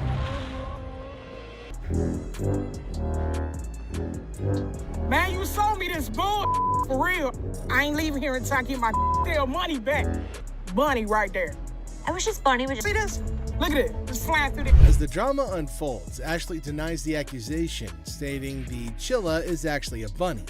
Now the customer's girlfriend confirms the fluff faux pas, tossing the rabbit back.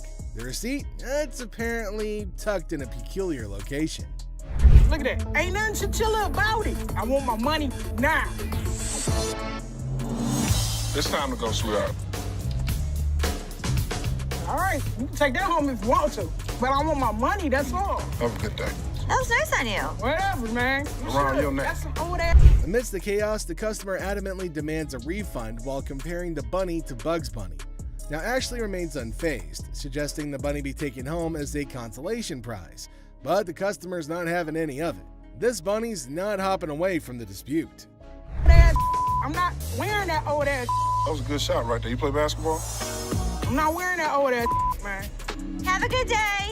You too. I want my money. Man, I spent good money up in this bitch. Why you so violent, girl? Go on up out of here. I'm trying to be nice to you. Now you're gonna leave it? You wear that. In a final showdown, tempers flare and Ashley bids adieu to the irate customer, but not without some sass and a failed attempt to pawn off an old scarf. The customer exits empty-handed but full of fury, leaving Ashley to ponder the quirks of pawn shop life. Hello. Hi, how are you? I'm good, how are you?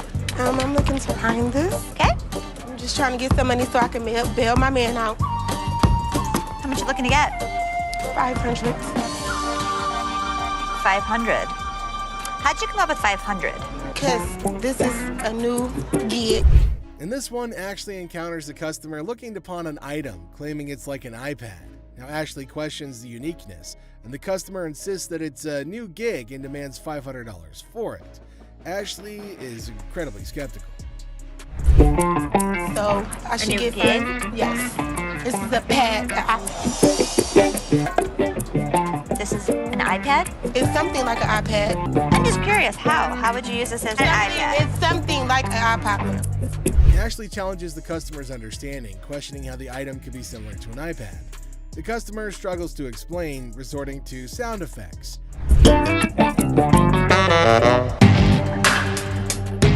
You don't know about electronics, so I need somebody else, sweetie. Second of all, you're not going to talk. Where's the manager at? Where's the mother? It's me. So if you want... Who's over you? The customer, frustrated, demands to see the manager. Ashley reveals that she is the manager, leading to a heated exchange. The customer insists on $500, using forceful language, but Ashley stands firm, refusing to tolerate demands. Me? It's somebody that's over you, and you're going to give me $500. No, not talking yes, to you me are. like that. Yes, you are. I want $500. So I'm going to ask you to leave. No, I'm not going down my way. You threaten me? You're out. You're not coming back. I don't care if it takes 10 people to escort you out. Sweetie, I will be back with your fat Albert-looking ass bitch. As tensions rise, the customer becomes more aggressive, threatening and claiming that they won't leave without the desired amount. Now, Ashley remains steadfast, emphasizing that they're not welcome back. The situation escalates, setting the stage for a dramatic exit. How you guys doing? Good. Got some equipment here. Yeah. We need some money. We're going to out west. We killed all the deer in Michigan, so we got to go out for bigger and better stuff. In this thrilling episode, Les and Seth face two grizzled sellers with Santa beards armed with ancient computers. Claiming that they hunted all the deer in Michigan, they demand $900 to head out west. Les, skeptical and slightly amused, offers a resounding zero, much to their disbelief. I thought that they were kidding. The last time I saw one of these computers was in the 80s. To be honest, what I can offer you is around here, there's no way we're gonna be able to help this guy out. The sellers persist, insisting on 800, but Les holds firm at zero, triggering their rage. Unfazed, Les declares their items as mere ancient artifacts. Now these guys storm out in disbelief, leaving Les to reflect on the Detroit rock scene, mentioning ZZ Top's enduring presence.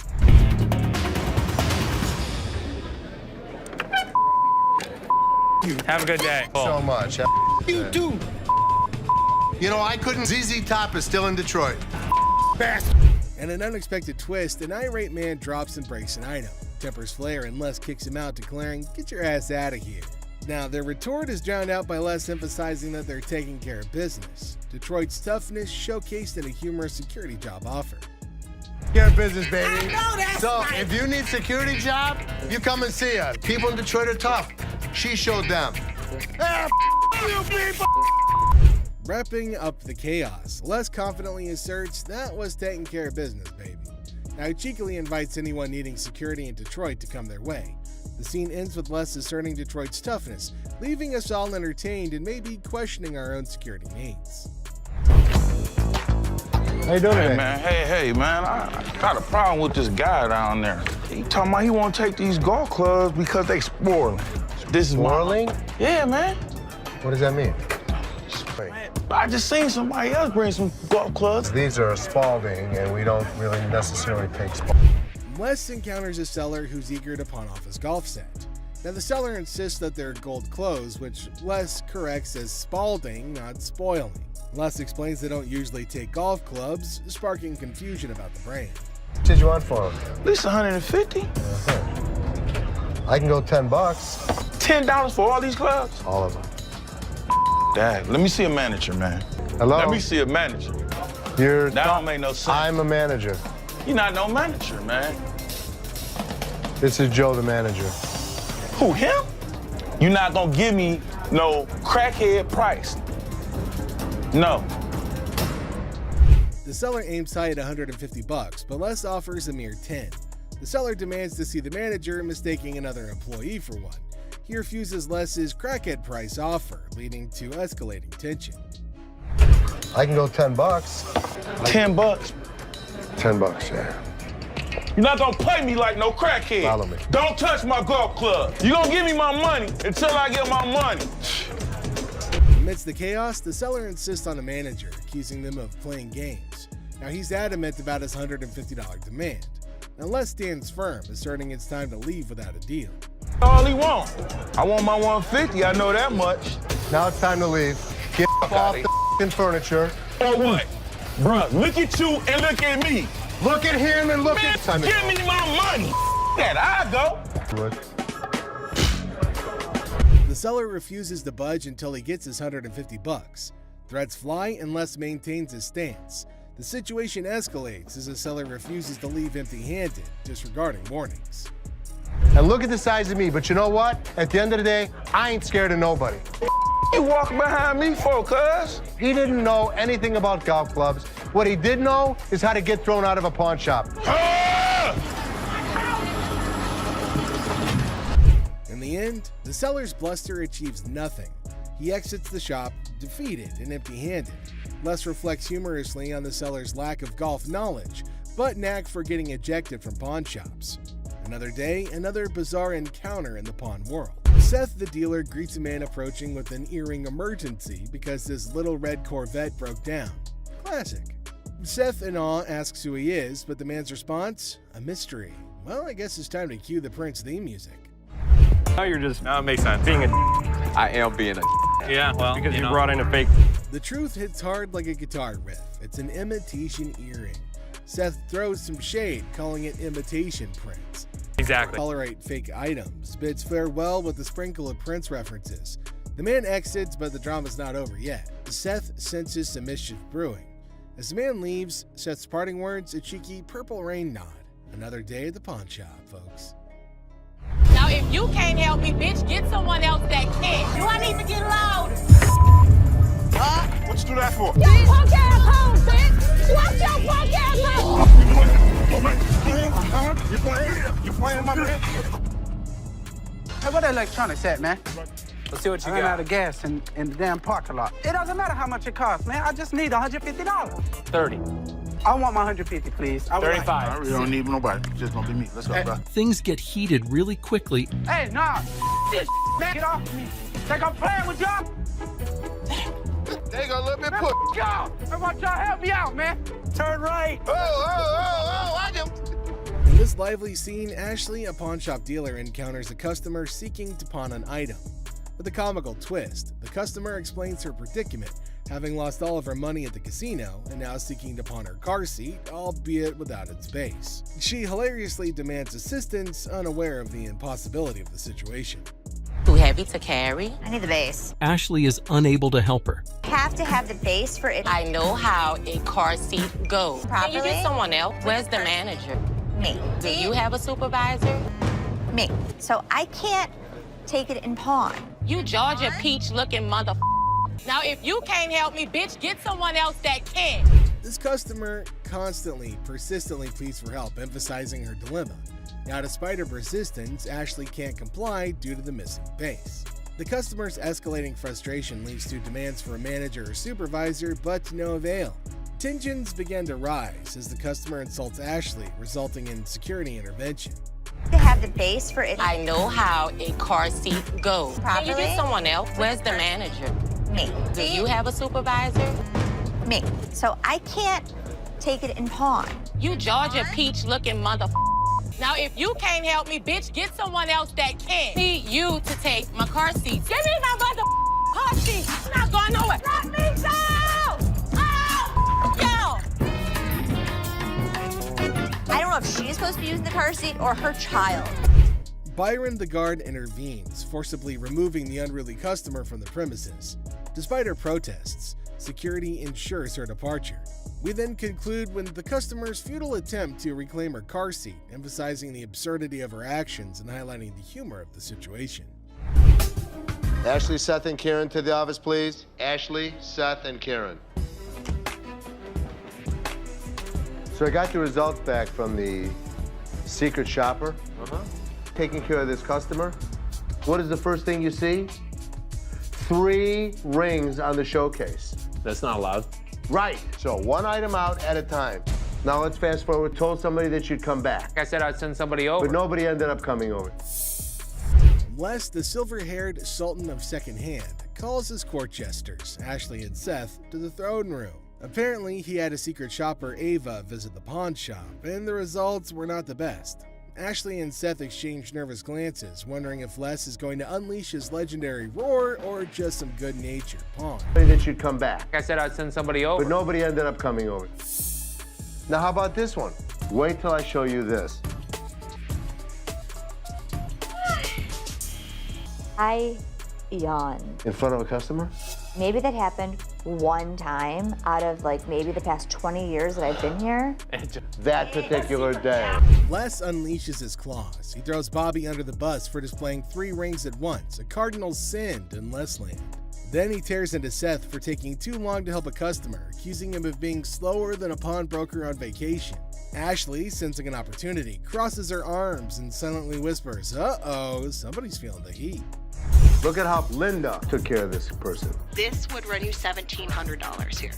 That's the best way to go. Look at how he's showing the television set. In Steve's report. And let me show you who got a 98 out of 100. Karen. Look at the way that she's handling the customer. I'm so happy I was able to help you tonight. 98.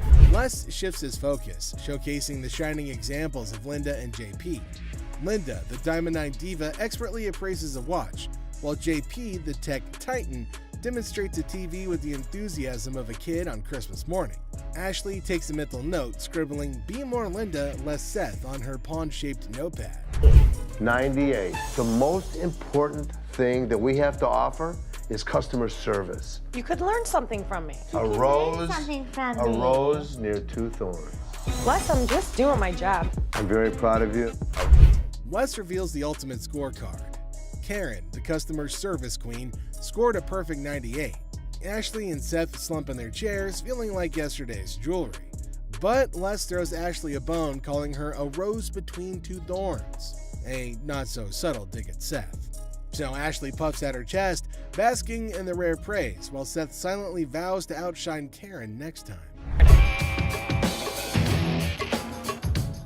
Is there something you need help with? No, I'm just browsing. Okay, sounds good. Anything catches your eye that you want me to pull out? I was kind of looking at some of these watches. Okay. Something wrong? Yeah, my phone. I just let my... Did you take my phone? On the showcase. In a pawn shop far, far away from common sense, a customer's quest for an invisible phone turns the store into a circus. Imagine a magician's act gone wrong. Now add grumpy customers and confused employees. It's a comedy of errors where the only thing missing is the phone that everybody's looking for. Look, I ain't crazy. Damn it, I just laid my phone there. Yo, you better get off because get the manager. You own another customer in the store. You have got to get out. Y'all, please, listen. As chaos reigns supreme, the invisible phone saga transforms into a slapstick showdown. Consider a scene from a stupid action film, but with canes instead of firearms, and insults flying quicker than a swarm of birds. It's like a sitcom on steroids, with each character competing for the title of most absurd performance. I'm out of here, yo. Their business outside. Nobody don't got time for this, yo. Get this old ass. Hey, what's your problem? Oh, my For God. heaven's sake. You ain't gonna need that cane. Go ahead, put the cane down. Chill out. Thanks, Gangsta, calm down. Yeah, all right. Man, don't hurt nobody. And watch how you use that cane. Shut the hell up. You got grandkids? Granddad. Have a nice day. Now, as the dust settles, the pawn shop resembles a battlefield of comedic proportions. With tempers cooled, the invisible phone remains the elusive star of this absurd show. And when the curtain falls on this hilarious display, only one thing is certain: nobody's gonna leave with their sense of worth intact. Hi, I'm trying to pawn this chain. Yeah, we won't be able to take this. Why you want me to take? Why are you screaming? Because I want my mother money. I'm a boss. That's what I do. Get my money. You're gonna come and get it? One way or another. All right, well, I'll come and give it to you. Yeah. So this guy strolls in all confident, trying to pawn off some chain. He's like, "I want $250 for this." But hold up, it's faker than a $3 bill. The drama unfolds as he demands his mother money and threatens to take it by force. Oh man, well, we got ourselves a boss in the making right here.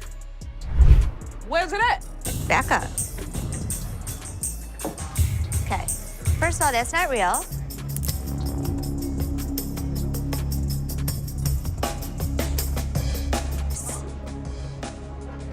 What? Do you want me to let you pawn your watch for $250? And here comes round two. The guy's still clinging onto that delusion, insisting that it's real bling. However, they're not having any of it, threatening to remove him if he doesn't turn down the volume. But at least he's willing to compromise. Now, will he finally accept reality, or is he going to keep shouting his way to nowhere? I'll take the $250. Wow. Changing a tone now. Yeah. Want to follow me this way? Thanks for helping me. Well, take a look at that. The guy finally got a soft spot and finally ready to see reason. $250? Yeah, sure. Talk about a change of tune. And with that, he's off to his next journey. Hey, how you doing? Hi, how are you? I'm all right. My girlfriend, she came up here and she got rid of my Xbox 360 and I came up here to get it back. She got rid of your Xbox? Yeah, we got into an argument and I woke up and it wasn't there. So I called her and I asked her where was it at and she told me it was up here. So I just came up here to get it back. Okay, it's not just gonna give you your 360. You just need to give me my stuff. No, I don't need to do anything I don't for have you. no ticket. Okay, you done? Y'all just need to hand me my because I'm gone. You gonna what? What y'all supposed to have some security guards or something? Y'all looking at me and He can look at whoever he wants. He's our guard here. So. Like I was saying, can I just have No. Can I just have So here's this guy, right? He waltzes into the shop like he's lost his favorite pair of socks in the laundry. Turns out his girl threw out his Xbox 360. And he's all like, "I need it back." And Ashley's there, cool as a cucumber, asking for a ticket. Ticket to what? The Xbox amusement park? Classic mix-up. Another one? Well, let me just look for one that I want to grab. Okay, you go here. that way. I'll show you some.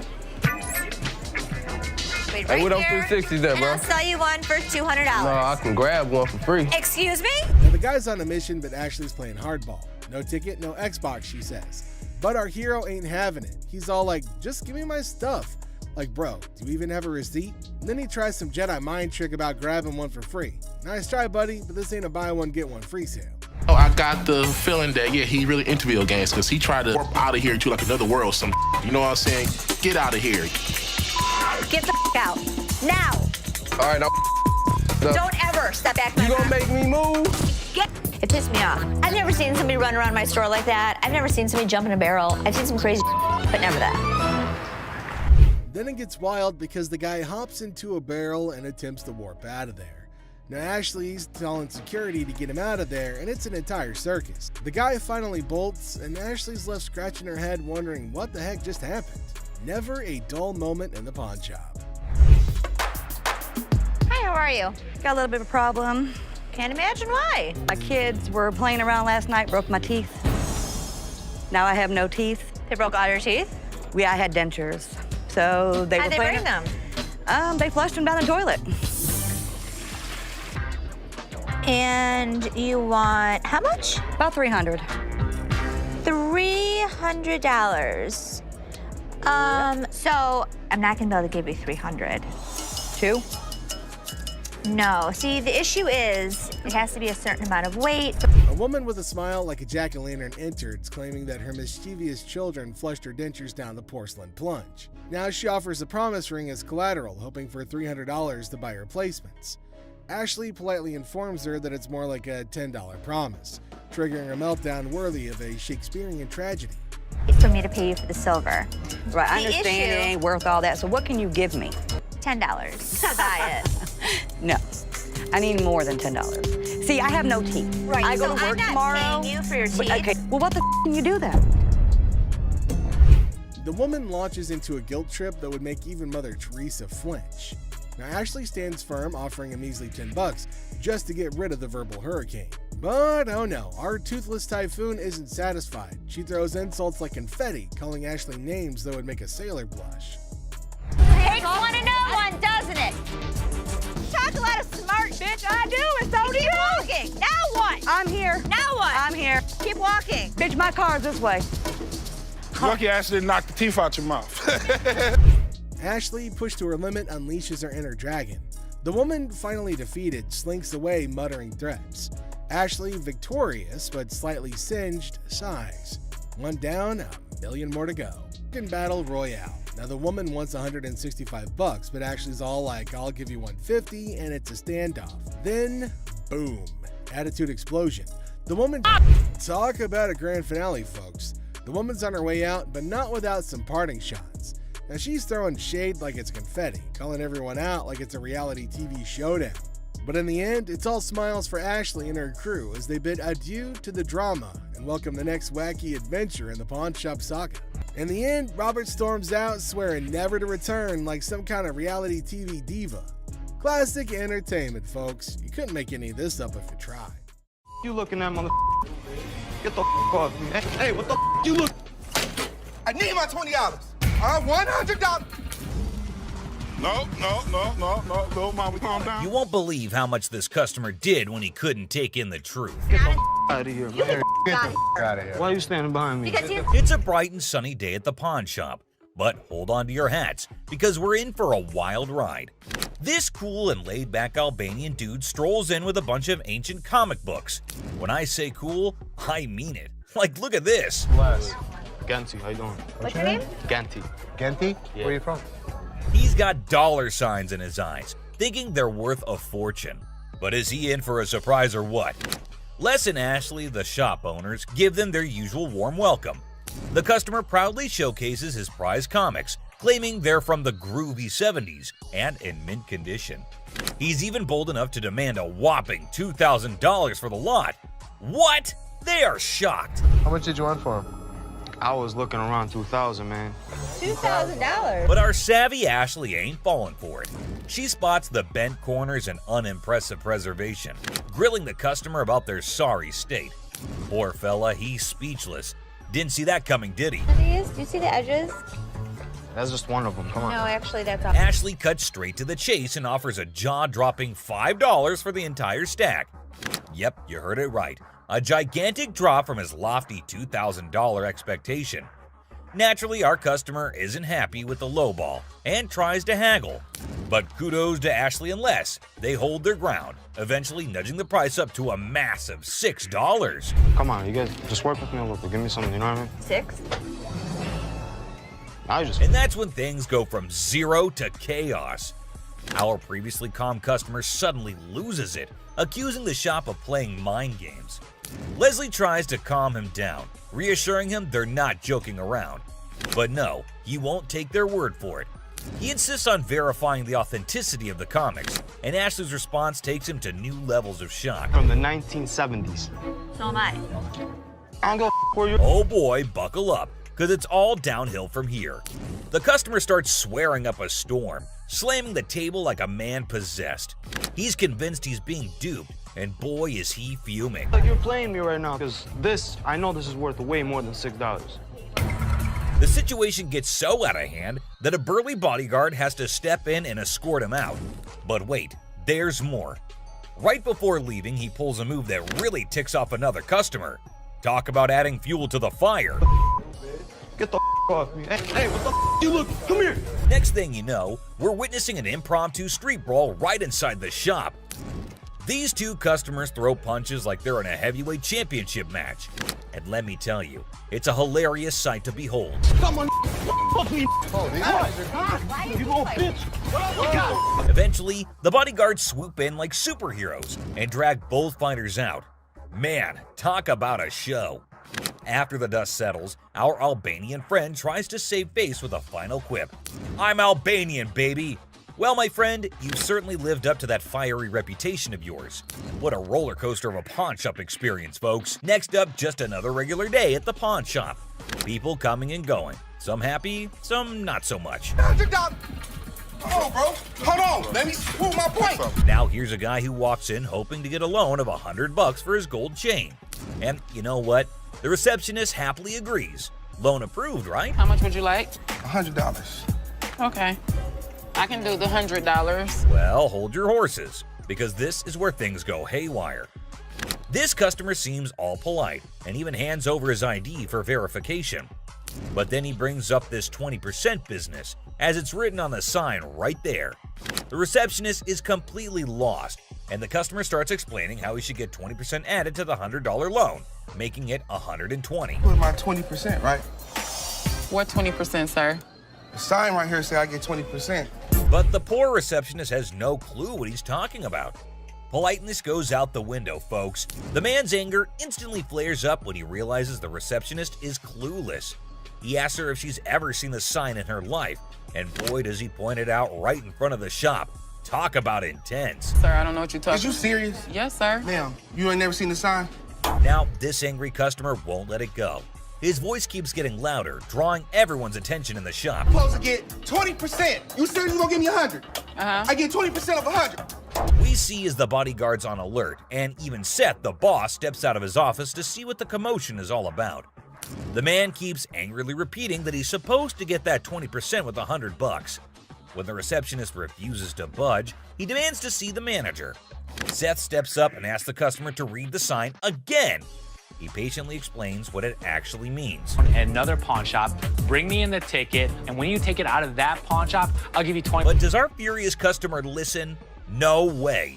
He's sticking to his guns, dead set on his demands. He even goes back and snatches the sign to show it to the receptionist and Seth. You can practically feel the tension, folks. If Seth wasn't behind that glass, this guy might have thrown a punch. Clearly, he's not thinking straight. That's when the bodyguard steps in and takes the sign away from him. Hey, straight up. Oh, man, let this go. Let this go. 20%. The angry customer doesn't even give Seth a chance to explain. Oh boy, talk about rage blinding a person. This irate customer keeps shouting in the shop, demanding his 20%, hoping someone will back him up. Sir. Why? Well, because you're false advertising. I guess you think I You're not letting. But here's where things escalate. This customer challenges Seth to step out of his glass office and face him like a man. Whoa, the temperature's rising in here. But Seth's having none of it. He tells him to get out since he's causing a ruckus. And you know what happens next? He gets escorted out by the bodyguard. And get this, he tries to take the sign with him. I'm getting something out this bro. You down for the sign, my man. I'm take you Kick the down. mother. Gotta admit, that's a bit hilarious.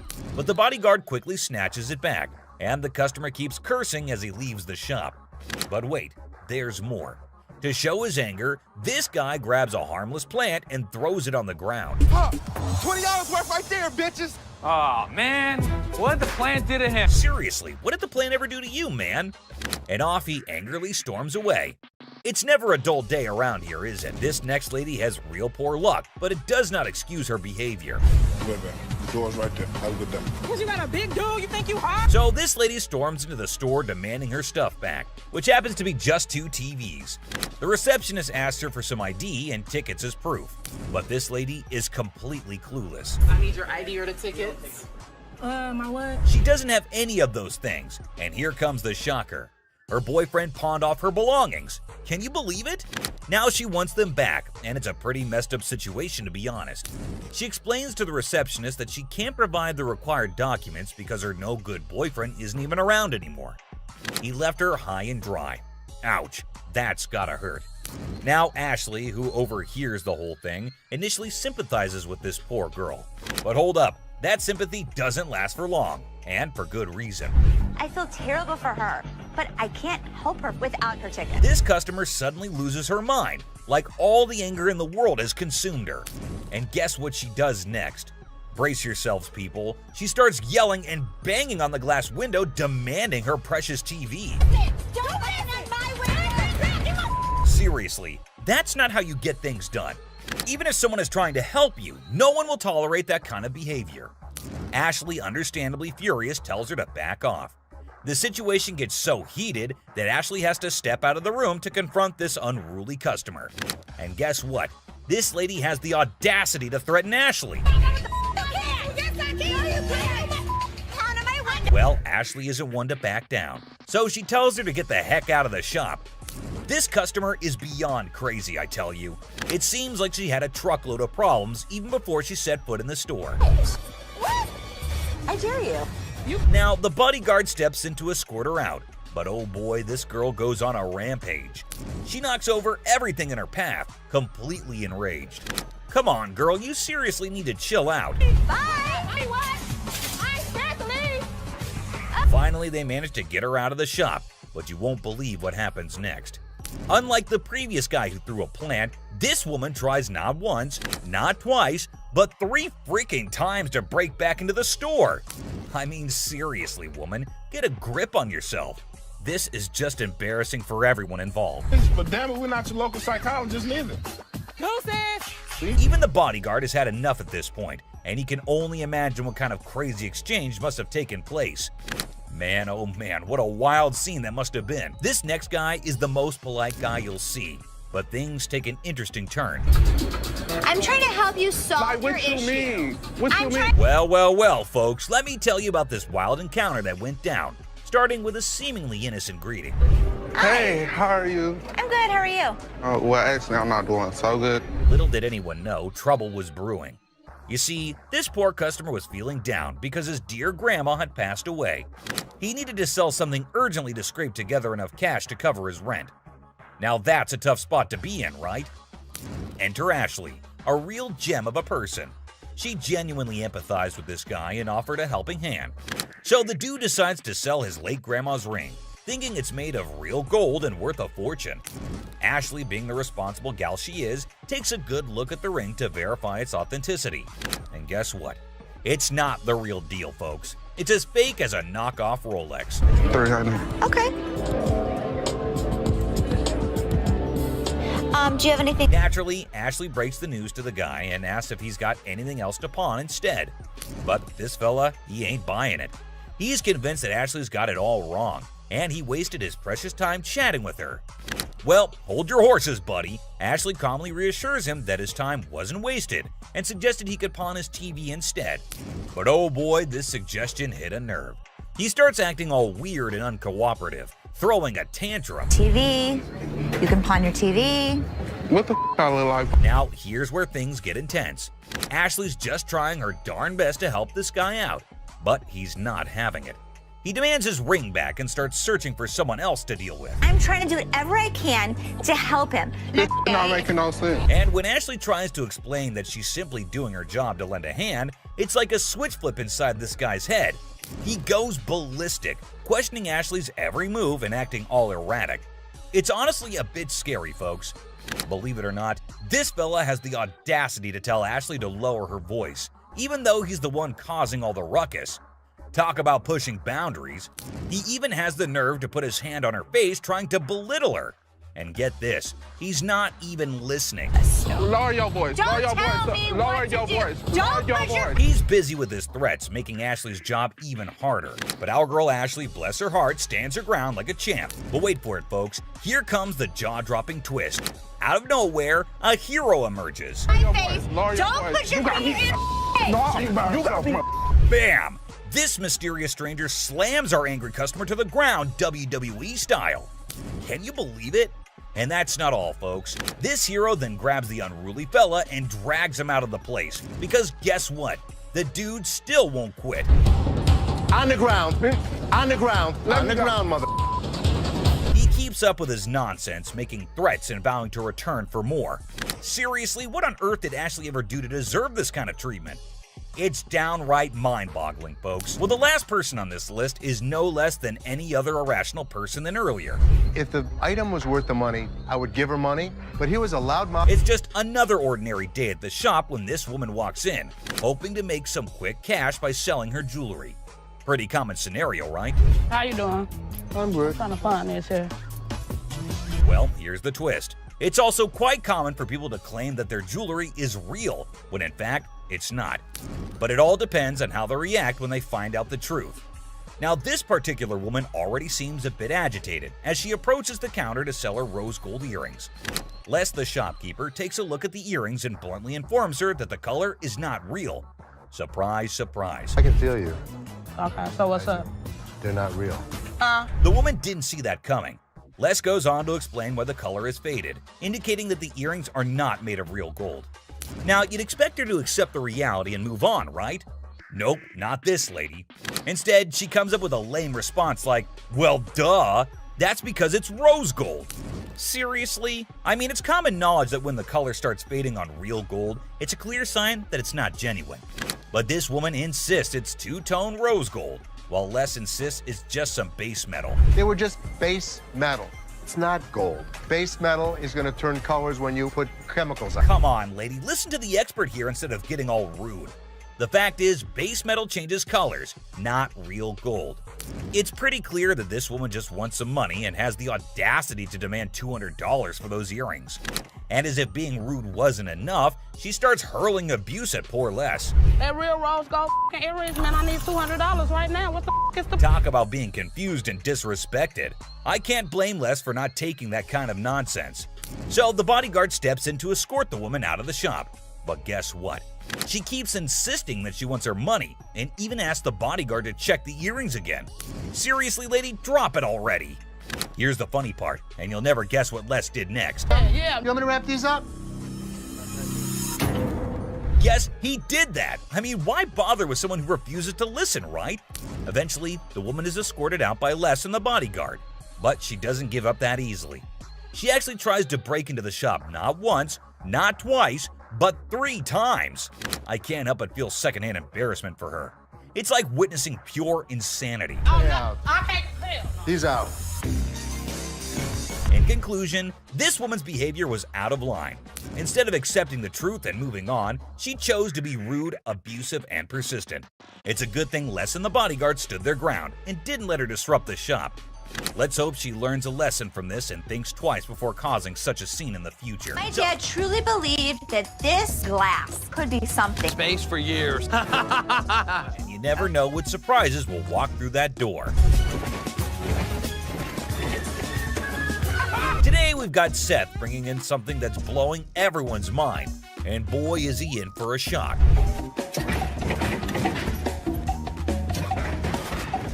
Our friend Penny rolls in with a rare 83 T-top Cutlass, lowrider frames, and a fully customized beauty. Whoa, whoa, whoa! This is the stuff dreams are made of. These babies are like finding a needle in a haystack these days, and you can see Seth's eyes light up with excitement. Easy there, Seth, don't get too carried away. We see all types of old cars come through the store. Does it do the four-wheel hop? It could if you wanted it to. This amazing car is decked out with 4 switches and can hop up to 72 inches in the front. And guess what? If you're up for it, it can even do a 4-wheel hop. Talk about a versatile ride. If you wanted it to, it's equipped to. But it's very rare we see a tricked out car that actually jumps off the ground. This car is the real deal, folks. It's got all the bells and whistles you could imagine. How often do you come across a fully equipped ride like this? Seth can't help but admit that it's incredibly rare to see a car that's not only fully customized, but can also jump off the ground. He can't resist showing off, telling us about the car's 4 hydraulic pumps and a whopping 14 deep cycle batteries. More batteries mean more power, right? Seth and his buddy can't resist the temptation to hop in and experience it firsthand. And let me tell you, they are having a blast.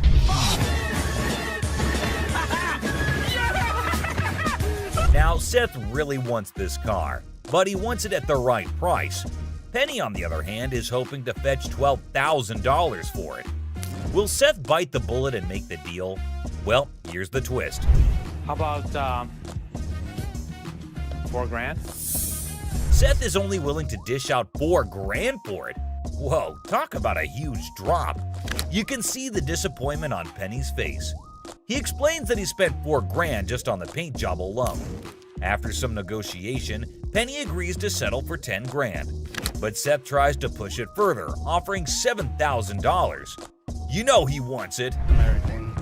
It's very rare we see a tricked out car that actually jumps off the ground. Penny, being the wise guy he is, doesn't take the deal.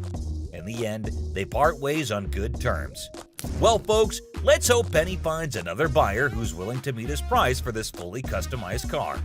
It's always a thrill to see unique items like this in the pawn shop. And who knows what will come through those doors next. Stay tuned for more pawn shop adventures. But here comes another gem-filled day at Les's Pawn Shop. We have a woman who's brought in some stones she discovered at her late grandmother's house. Her goal? To gather enough cash to cover her dear grandma's funeral expenses. Poor thing, she's not quite sure about the value of these stones and is expecting to receive a modest sum for them. Younger. How much did you want for these? Anything would help, like $50 or $100. Enter Ashley, who wants to assist but has serious doubts about the authenticity of these gems. Who knows what other surprises await us in the future? Stay tuned, folks, because the adventure at Les's Pawn Shop is far from over. Hold on to your seats because this next guy is about to unleash some of the rarest goodies on the market. 5, 6. Brace yourselves, space geeks, because this is gonna blow your mind. So this guy rolls up with a bunch of crates, and let me tell you, the anticipation is real. Got a couple things. I have some Star Trek things, and I also have things from NASA. He's got some seriously cool stuff from the Star Trek universe, and even NASA. I mean, come on, that's pretty awesome. It's clear that this dude is a space enthusiast through and through, and his collection is off the charts. Honestly, it's a total flex. Like seriously, you gotta take a look at this thing.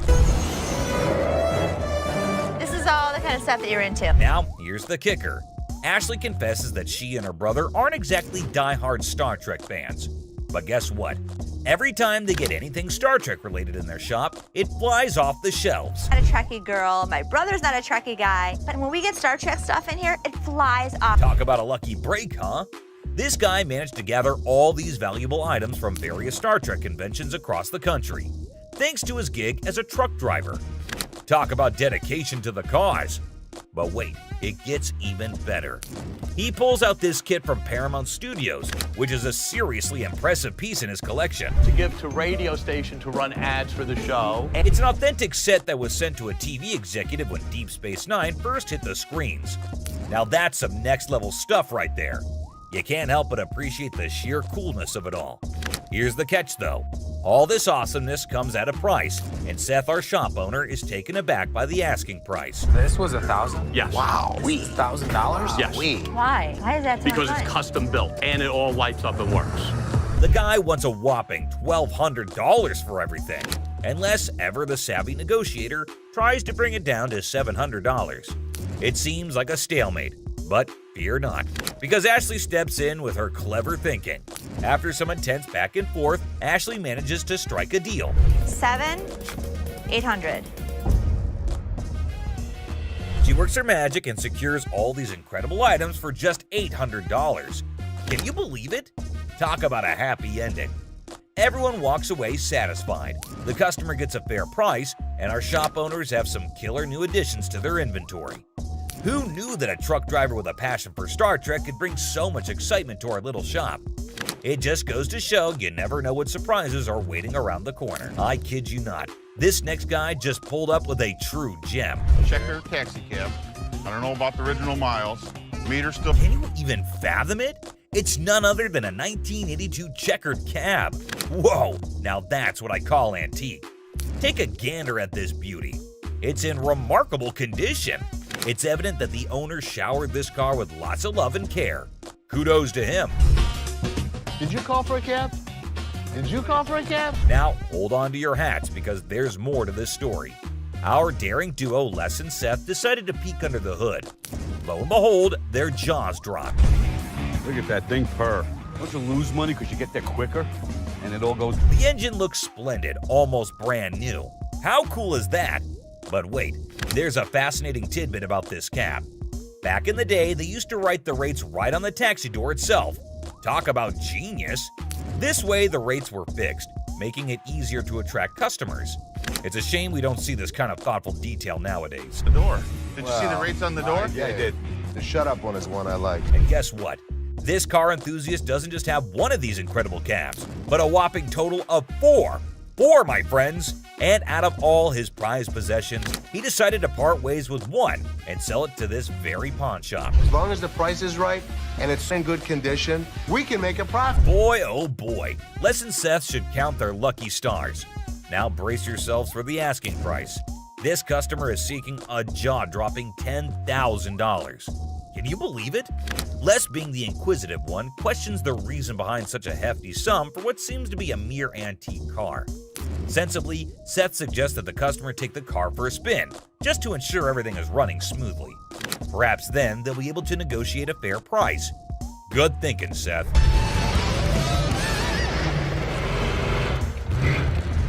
Les, ever the insightful one, recognizes that this is not just any ordinary car.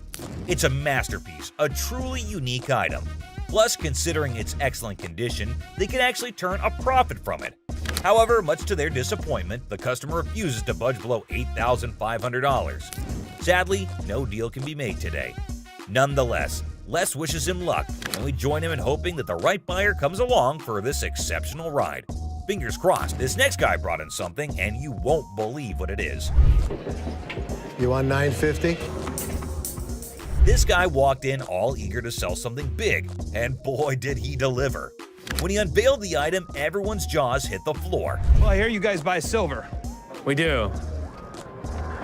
That's a Silver Surfer. I'm talking about a life-size Silver Surfer from the Fantastic Four. Can you believe it? This thing is massive and made entirely of silver. It's a sight to behold. Now, let me fill you in on the backstory. This customer explains that this Silver Surfer was actually a display piece for the movie Fantastic Four: Rise of the Silver Surfer. They made a total of 1,500 of these bad boys. Can you imagine? But here's the kicker. Is it actually silver? This is literally just a regular mannequin and plywood. The customer reveals that this is just a regular mannequin covered in a vacuum metal plastic wrap.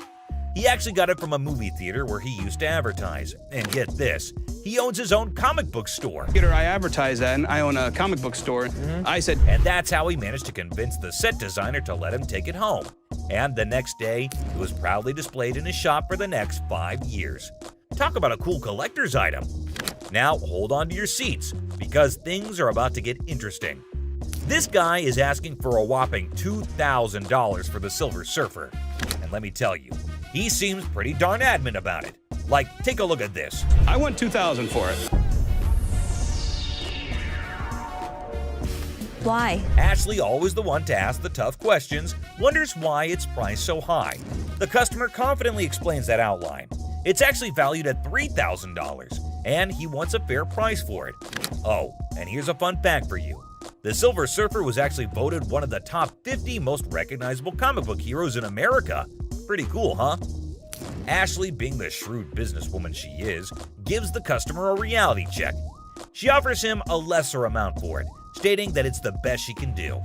But the customer stands his ground and refuses to go below $1,000. That's quite a gap to bridge. To buy this from you for $500. But then in comes Seth, our resident genius manipulator. What he does next and how he convinces the customer will truly shock you.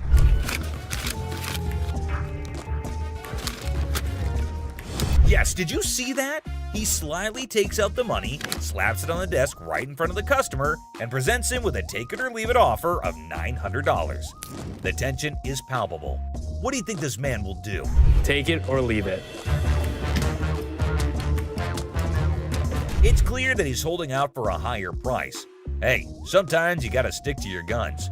Well, after giving it some serious thought, the customer ultimately did decide this. It's a pleasure.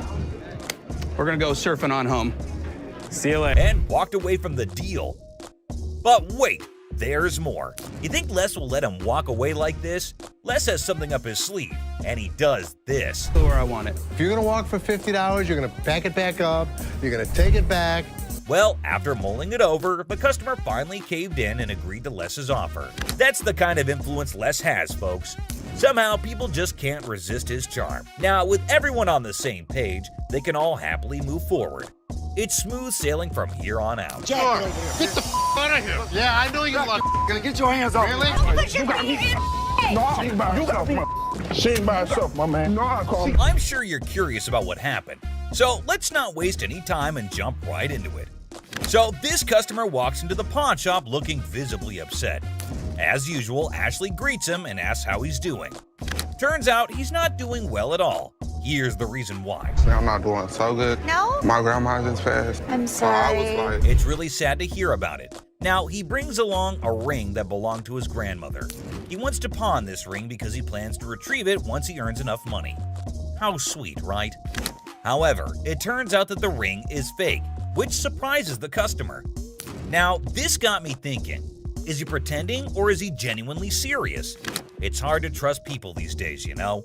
But Ashley comes up with a solution to help him out by pawning his television. Can you guess what his response was? What the I look like pawning my TV? He starts getting rude with Ashley, which escalates into a heated argument. Then he demands his ring back, and not only that, he insists on being helped by another employee because he's annoyed with Ashley. And guess what happens next? Put your finger in my face. Don't put your finger in. Yep, that's how he ended up there. Crazy, isn't it?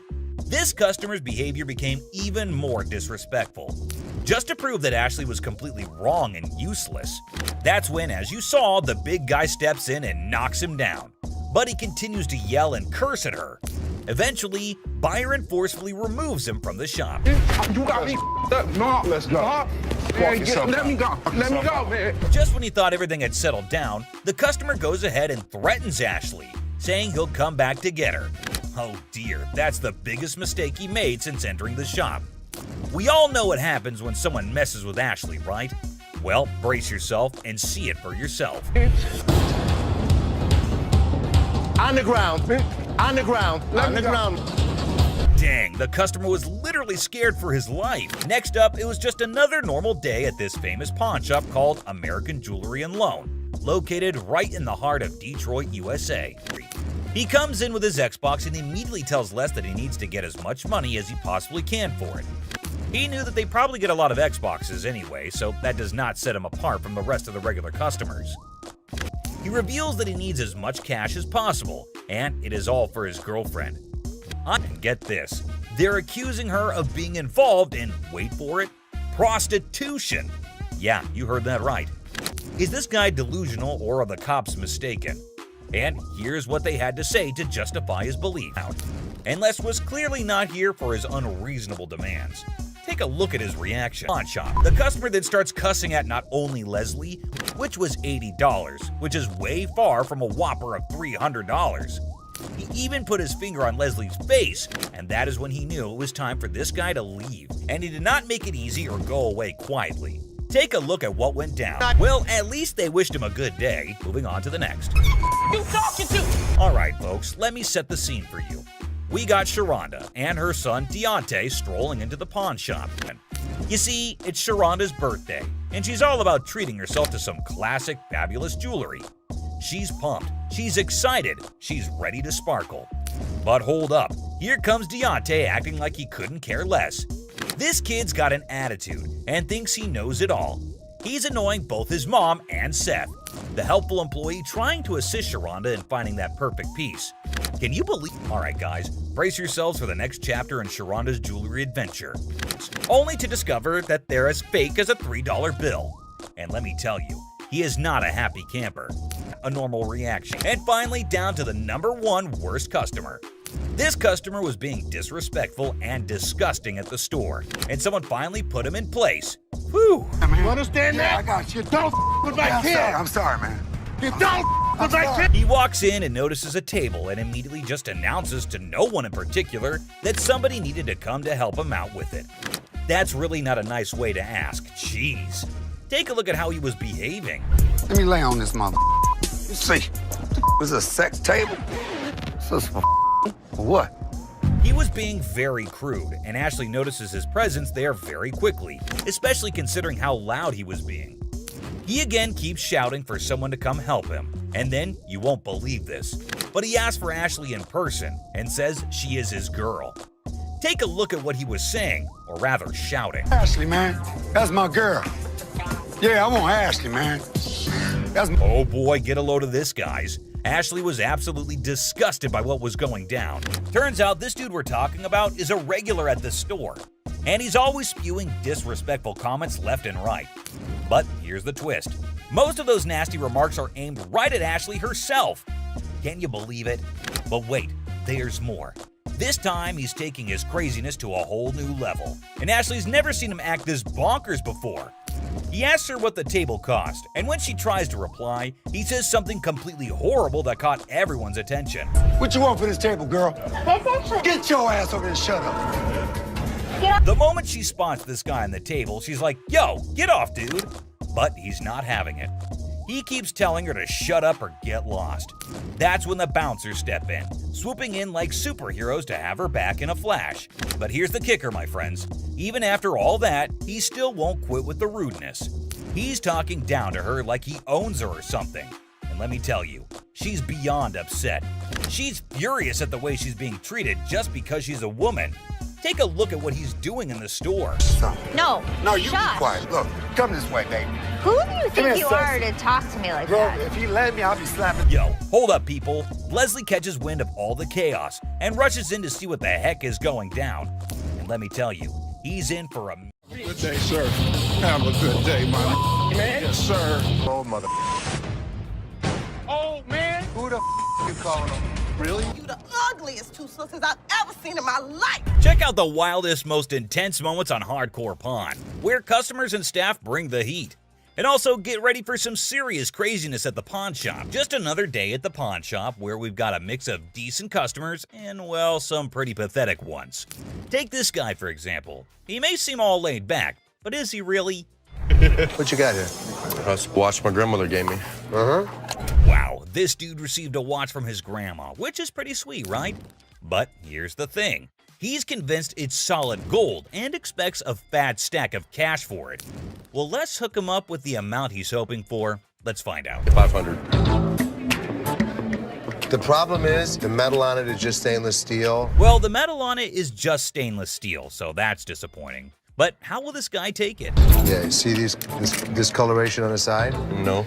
You don't see the rose? Whoa, hold up. This dude just flat out rejected it without even taking a peek. Talk about a major red flag, am I right? Less than explain. In between the links were gold-plated. The gold plating had rubbed off. The watch had no value.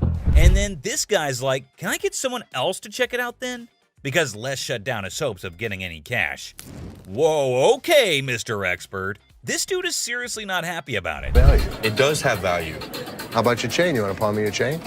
Anyway, being the sweetheart that he is, Les brings in another dude for a second opinion, just to be fair. But what happens next is totally mind-blowing and straight up disrespectful. Brace yourself for this one. It's gonna shock you. Does Bozo know what he's doing?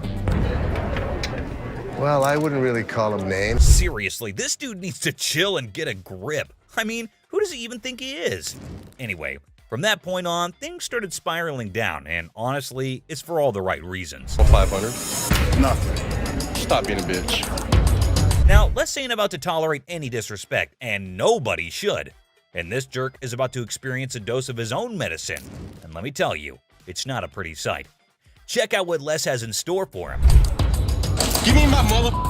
Man, come over here and pick this bitch. Oh man, this dude is about to get serious flipping off, I kid you not.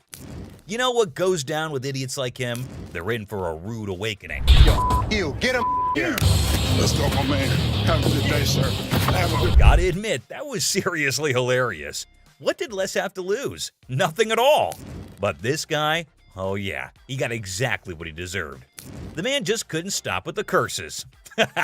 Sir, let yourself out. Let yourself out. Oh, you think this was intense?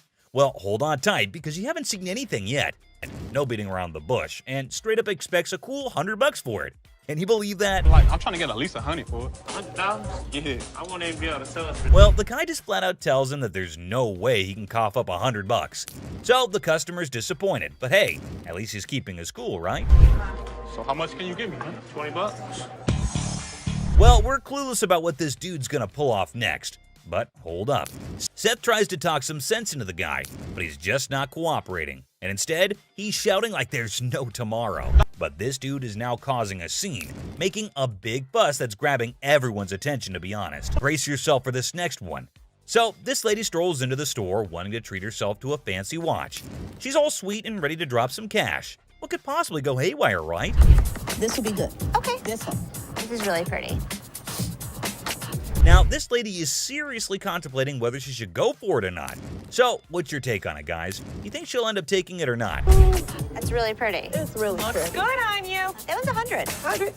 Okay. She went for it. Well, everything's going pretty darn smooth so far. I don't want to jinx it, though, so let's just wait and see what unfolds next. Here. No. What is this? It's a $100 gift card. $100 gift card? Hold up. Is that for real? She whips out a gift card with all this confidence, and hey, is that some kind of new payment method now? Ashley looks totally baffled by this turn of events. Not a gift cards. What would you call it? It These says are preferred customer. Right. Man, this lady is already super worked up the moment Ashley spills the beans that it's not a gift card. And she goes on to explain the situation. Talk about major agitation right off the bat. It allows you discounts on the sales floor. You can't swipe this card and apply. This lady is seriously caught off guard and maybe just can't handle the fact that it's not a gift card. And well, she's getting a bit too aggressive, folks. You know, the kind that usually gets shown the door and tossed out of the shop. Turn around and swipe it, okay? There's no swiper on this. So you telling me I'm losing? I gotta say, this lady is giving me some major secondhand embarrassment. I mean, it's crystal clear that the card cannot be swiped. Like, come on, that's basic common sense. But no, this woman just kept on making a complete fool out of herself. I don't understand up in here, okay? But what is she I'm gonna not about to swipe? lose, Hold on all one right? second. Let me explain this I'm to not her. about. Man, the way this woman is yelling, it won't be long before she gets the boot from the pawn shop. This customer is completely unreasonable, dude. But hey, props to Ashley for still trying to explain things calmly and patiently. Where do you see a swipe thing on this? Do you see a Someone needs to rein in this woman because the way she's throwing a fit over a gift card is seriously ridiculous. I mean, does she not even realize how foolish she looks? Just look at her, still going on and making an absolute spectacle of herself. Somebody want to buy a preferred gift card? There's not $100 on it. There's not. Man, people can really lose it sometimes. It's wild. And last but not least, we get this other dude who goes absolutely bonkers. But here's the kicker. It's not about something he wants to buy or pawn. Now, you might be wondering, what on earth set him off then? Well, keep watching to find out. Hey, how you doing? I'm here to buy an engagement ring. No kidding, this guy is actually here to buy an engagement ring. Whoa, That's some exciting news, isn't it? Les coolly presents a selection of engagement rings, and you'd think everything would go smoothly, right? Well, except for the blaring car horns outside, because of course, nothing can be too easy. Oh, damn! So that's the reason for all the honking? There's a massive truck just sitting smack in the middle of the parking lot. Now, take a wild guess. Whose truck do you think that might be? Come on, give it a shot. It's not rocket science. Semi-truck. And then it's white gold. That's me. Sir, can you... Ding, ding, ding! It's none other than this guy. So Les politely requests him to move his truck from there. And what do you think his response was? Find your place to park? Oh, man, come on now. I'm in a hurry. I can't be moving my truck in this. Yikes, did he seriously say that? I mean, how do some people not have basic common sense? Did he genuinely think he was doing the right thing? Les is clearly not putting up with it, and you could totally see that. You don't have an option. You have to move your truck. I'll be more than happy to show you. Can you believe this guy had the nerve to straight up say no? Well, let me tell you, things are about to take a turn for the worse for him. But just when he thought he couldn't dig himself any deeper, he goes ahead and proves you wrong. Why are you so rude? I'm not moving the damn truck. Byron, take over. Well, obviously he's about to get kicked out, and trust me, you gotta watch this. It's absolutely hilarious. Move the truck. Come on, man. That's wrong, bro. Next time, parking on the freeway. This dude should be totally embarrassed about his behavior. And oh boy, he didn't stop there. He just kept on going. And the last straw was this. Move your truck! Silver Surfer. Oh, guess what? We've got a bona fide comic enthusiast here. Big surprise. Like, who isn't, right? Well, this guy's taking his passion to a whole new level. Feast your eyes on what he brings in. That's the Silver Surfer. Silver Surfer. Life size. Tell me about it. Well, this was a display for the Fantastic Four Rise of the Surfer movie. They made 1,500 of these, and plywood board. It is wrapped in a vac metal plastic wrap. Oh, what a shocker. It's a collector's item. But hold up emotions, people, because it's got a price tag. I'm not sure if the experts are going to agree. Well, online, these things go for $3,000. Actually, Silver Surfer was voted in the top 50 recognizable comic book heroes in America. I mean, I really went $2,000 for it. I am willing to buy this from you for $500. Hey, genius. If you're after that dream price, maybe hit up a comic store. Selling your treasure trove at a pawn shop? Yeah, real brainiac move here, buddy. 900 bucks. That's it. Think I'm gonna have to walk. All right, well, it was a pleasure. We're gonna go surfing on home. See you later. Custom-made electric chair. Folks, take a puff. We've witnessed all sorts of weirdness at the pawn shop, but this fella's cranked it up a notch. Check out his wild sell list. So tell us a little bit about them. We have Halloween retail stores. This is a custom-made electric chair. There's a whole show if you guys want to see it. Sure, go ahead, show us. Hell yeah! I'm really into this kind of thing. This might be the new feature at my house on Halloween. Oh, just what we all need. A bedside toy that screams Halloween 24/7. No biggie, except it's art, not like living in a slasher fic or anything. So we're looking to get about $8,000. Brand new, they're just above $9,000. And that makes a lot of sense. Right. Buy a used one that's 6 years old. Well, the cool thing about this one is that they don't make them like this anymore. You're right, they don't. The new ones are digital. Well, guys, Mr. Ambitious over here is dead set on this mystery item. Heaven knows what his grand plan is, but Les has a style for a bargain. Thank you very much for bringing Thank it you. in. We appreciate it. Damn it. I'm a little disappointed that I gotta schlep it back home, but with Michigan being, like the #1 state for haunted houses and attractions and things like that. Elephant skull haggle. Oh, guess what? No fancy sofa, no blingy ring, and no one-of-a-kind car to pedal? No worries. How about you trade an elephant skull for some greens? Because that's normal, right? Skull of an elephant. Really? Very unusual. It's very unusual. My best friend had it, passed away, and I inherited this one. It's where the tusks were. I understand that. It came from Africa? Yeah, right. Well, I So- can promise you nobody has ever brought in an elephant skull, ever. That I can Little tell you. unique. Ever wondered where one finds a thing like that? Well, surprise, surprise, there's a thriving market for massive elephant skulls. Yeah, you heard it right. Skull heads. 1,000. That's as low as I'm gonna go. Let me talk to my elephant expert. Africans are buying now for $2,300 and the Asians are $1,900. The good part was, it's worth the money. There is a demand for elephant skulls, but I'll be damned if I'm giving it away. Okay, peeps. When Les locks onto something, prepare for a solar eclipse, because he's not releasing his grip. Anyway, there's a plot twist in this pawn shop drama. I got 700 $100 bills waiting for me. $750. 700. And if you think it's worth $50 for you to schlep it home, It isn't. Schlep it. It isn't. Schlep it. I'll give it to you for 7. You got a deal. Thank you very much. Thank Come you. right over Thank here. you. We'll Thank take you. care All of right. it. All right. Yeah. Mark, thank you. Bone Rattler. Okay, people, the granddaddy of speed in the house. Ready to snatch up a drag racing car from the pawn shop? Who knew shuffleboard was just a warm-up? This guy is an expert. He knows all about drag racers. So does Jeff. Jeff is my jeweler, but he's much more knowledgeable with engines than I am. The guy that sold it to me said it cost him $85,000 to put it together. Probably clipping along at about 250 miles an hour. Fire this puppy up. I don't know how to start it. Gather around, youngsters. We got a drag racing sage here, boasting a mere 30 years under his belt. So the wisdom dump is here, as he schools the pawn shop owner. You know how to start him? Sure. I knew you did. How long have you been racing dragsters? For about 30 years. Oh. You ready for this? I'm ready when you are.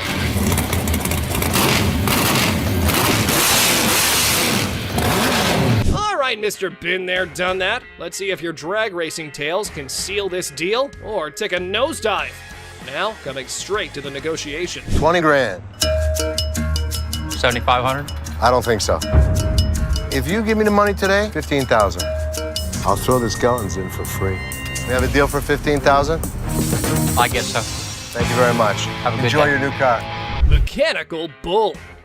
Ah, the good old days of Wild West bull riding and rugged cowboys. Some dude missed the memo that it's not exactly the trendiest scene nowadays. Time to catch up, y'all. Going for a ride in my parking lot, or what are we doing? Let's have a little fun, girl. We're trying to sell our mechanical bull. Why do you have it? A Western themed restaurant bar before, and that was the theme. We put the bull into the bar. Well, slap on those cowboy hats. We got ourselves a scene here. But seriously, who's taking bets on whether they can wrangle a decent price for that rodeo-style bull riding? Let's say you were to buy these brand new. How much do they cost? They cost around $15,000 to $20,000. How much do you want? $15,000. So if I was to buy this brand new or buy this used from you, it's the same price. Rental companies rent these out for $750 a day. There's a lot of revenue potential. Ah! Man, sad to see these alpha men taking back their bull home. But folks, hold on to your hats. Maybe Ashley has something else in her mind. 3,000 right now.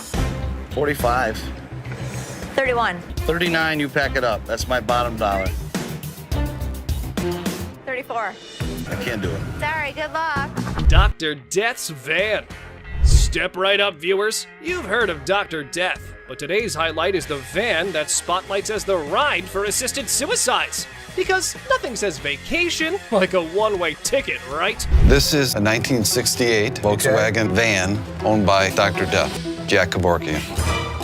By Dr. Death. This is the actual van that he did his first and several other assisted suicides in. Jack Kevorkian was an iconic figure in the city of Detroit. We're not aiming for a Valley of Chrome farewell tour this time. Mr. Big Bucks here wants a 6-figure sum. Brace yourselves, because Les has his few concerns all queued up. It is a piece of history. I like buying weird.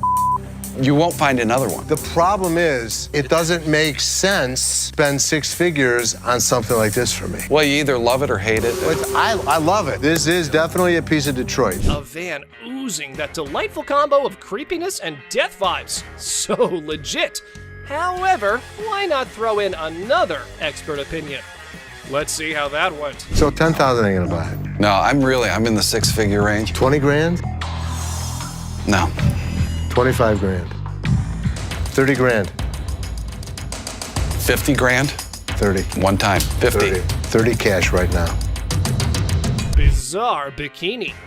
Check out this granny of the century who strolls into the pawn shop with an elderly figure that has a lot to do with, I don't know. You have a look and maybe you decide. Which is the doll? I heard that. I'm undressing her. What can I say? A really nasty looking woman, but a very cool item. Yep, that's about accurate. You just saw a long-legged granny in a bikini. All the efforts are done in the name of art. However, our granny here invested in this model. How much did you want for this thing? I'd like to get $500 for it. This thing is art.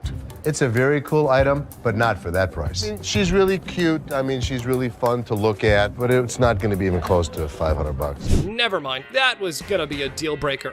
Unless Les had some more quotes to add to the art piece, this stirs things up for the selling mix. Here this woman was playing my game, and I was losing. 200. 190. I'll take it. Will he stop? Okay, schlep it home. You know, I heard my dad saying it wasn't worth the extra $10. Bull. She wants 200. Latex vacuum bed. Look who's spicing up the pawn shop scene. This dynamic duo's got a latex vacuum fetish bed up for grabs. You know, just your average afternoon errand. Latex vacuum bed. A what? A latex vacuum bed. So you have sex with latex? Pretty much. It's like the autoerotic asphyxiation is what Pretty it is, much, right? yeah. Bobby J surprisingly knew exactly what this thing was. All right, I was wondering, who needs candlelit dinners when you can have vacuum-sealed intimacy? I'm not here to judge. However, here's a quick demonstration. Is it normally when Felix has his hand over his mouth? Normally what they like. I actually used it. Are you breathing? There we go. Not gonna work. It's working. Everyone's a critic when it comes to, what's the word? Innovative sleeping arrangements. Yeah, there we go. And we aren't sure if that ever went up for the big sale. Used it. So how could you not want to do this with him? Because I don't want to suffocate. It's not for everybody. I'm familiar with the bed. Very much so. Just imagine having sex now. He don't have to hold you. Perfect. Well, now we got that out of the way. Just a normal fine day when this guy walks into the pawn shop to sell Les Paul's document collection, including an incredibly unique and world's one-of-a-kind Les Paul SG guitar that belonged to his Aunt Mary. And guess what? She wasn't just some guitar lover or a casual Les Paul fan. So the seller is hoping to get $250,000 for this collection. The big question is it really worth that much? And is it still in good enough condition to fetch a high price? Let's find out. Rick Harrison calls for Drew, the expert from Authentic Autographs Unlimited, who specializes in forensic document examination. He then carefully examines the signature on the guitar and remarks that Les Paul had a unique and straightforward signature style. Interestingly, Drew notes that he never included his last name when signing off. And can you believe it was his first time dropping that much dough on a guitar? Insane, right? But someone in the comments section went all out and said that those papers would fetch a whopping $190,000 if Joe Bonamassa got his hands on them. Another user totally agreed with him and even said that if this guitar showed up in the right magazine, some millionaire rock star would easily drop at least $200,000 for it. But here's the main part. Did the pawn shop actually make any profit? Hell yeah, they did. Once the show aired, they wasted no time and threw that bad boy up on eBay. And guess what? They scored a whopping $110,000 for it. They ended up making a cool $20,000 profit, guys. Now that's what I call a successful hustle. Next up, we have a customer who came in trying to sell a sword that was supposedly forged by the famous Yasutsugu family, known for making weapons for badass samurais back in the day. But here's the twist. The seller looked familiar to Corey. It turned out that he had been there before to sell a trophy. You'll be thinking what kind of trophy it must be. Maybe some ancient artifact or something, right? But nope, it was actually a Grammy Award. Yes, all in excitement, Rick bought it. But later he found out that it was not allowed to be sold. Oops, I can see a great loss there. Because of that now, they had to be extra careful before dealing with this sword. They weren't sure if it was a legit samurai sword or just some ninja knockoff. The seller is a lawyer and claimed he had received the sword as payment for his legal work. Pretty cool, huh? Some users are even cracking jokes about why the guy was so willing to sell such a masterpiece. One such comment was he must have been scared of his wife's anger, whose eyes are always fixated on that sword. And if she ever gets her hands on it, she's ready to knock him off. Talk about a dangerous situation. Another user said he got robbed? Well, we have to wait to see the actual plot. Taking the lawyer's word for it, Corey decided to take the risk, and then he went ahead with the purchase, even without having an expert to check its authenticity. I mean, let's be real, that was pretty foolish, right? I mean, who was going to check if the thing was actually legit or not? So they asked the seller how much he wanted for it, and he said $5,000. The buyers were skeptical about its condition and started throwing offers as low as $800. That's a crazy drop. But the seller fought back, saying every bit of that sword is worth the full $5,000. If you're gonna hold my feet to the fire and make me pay as much as I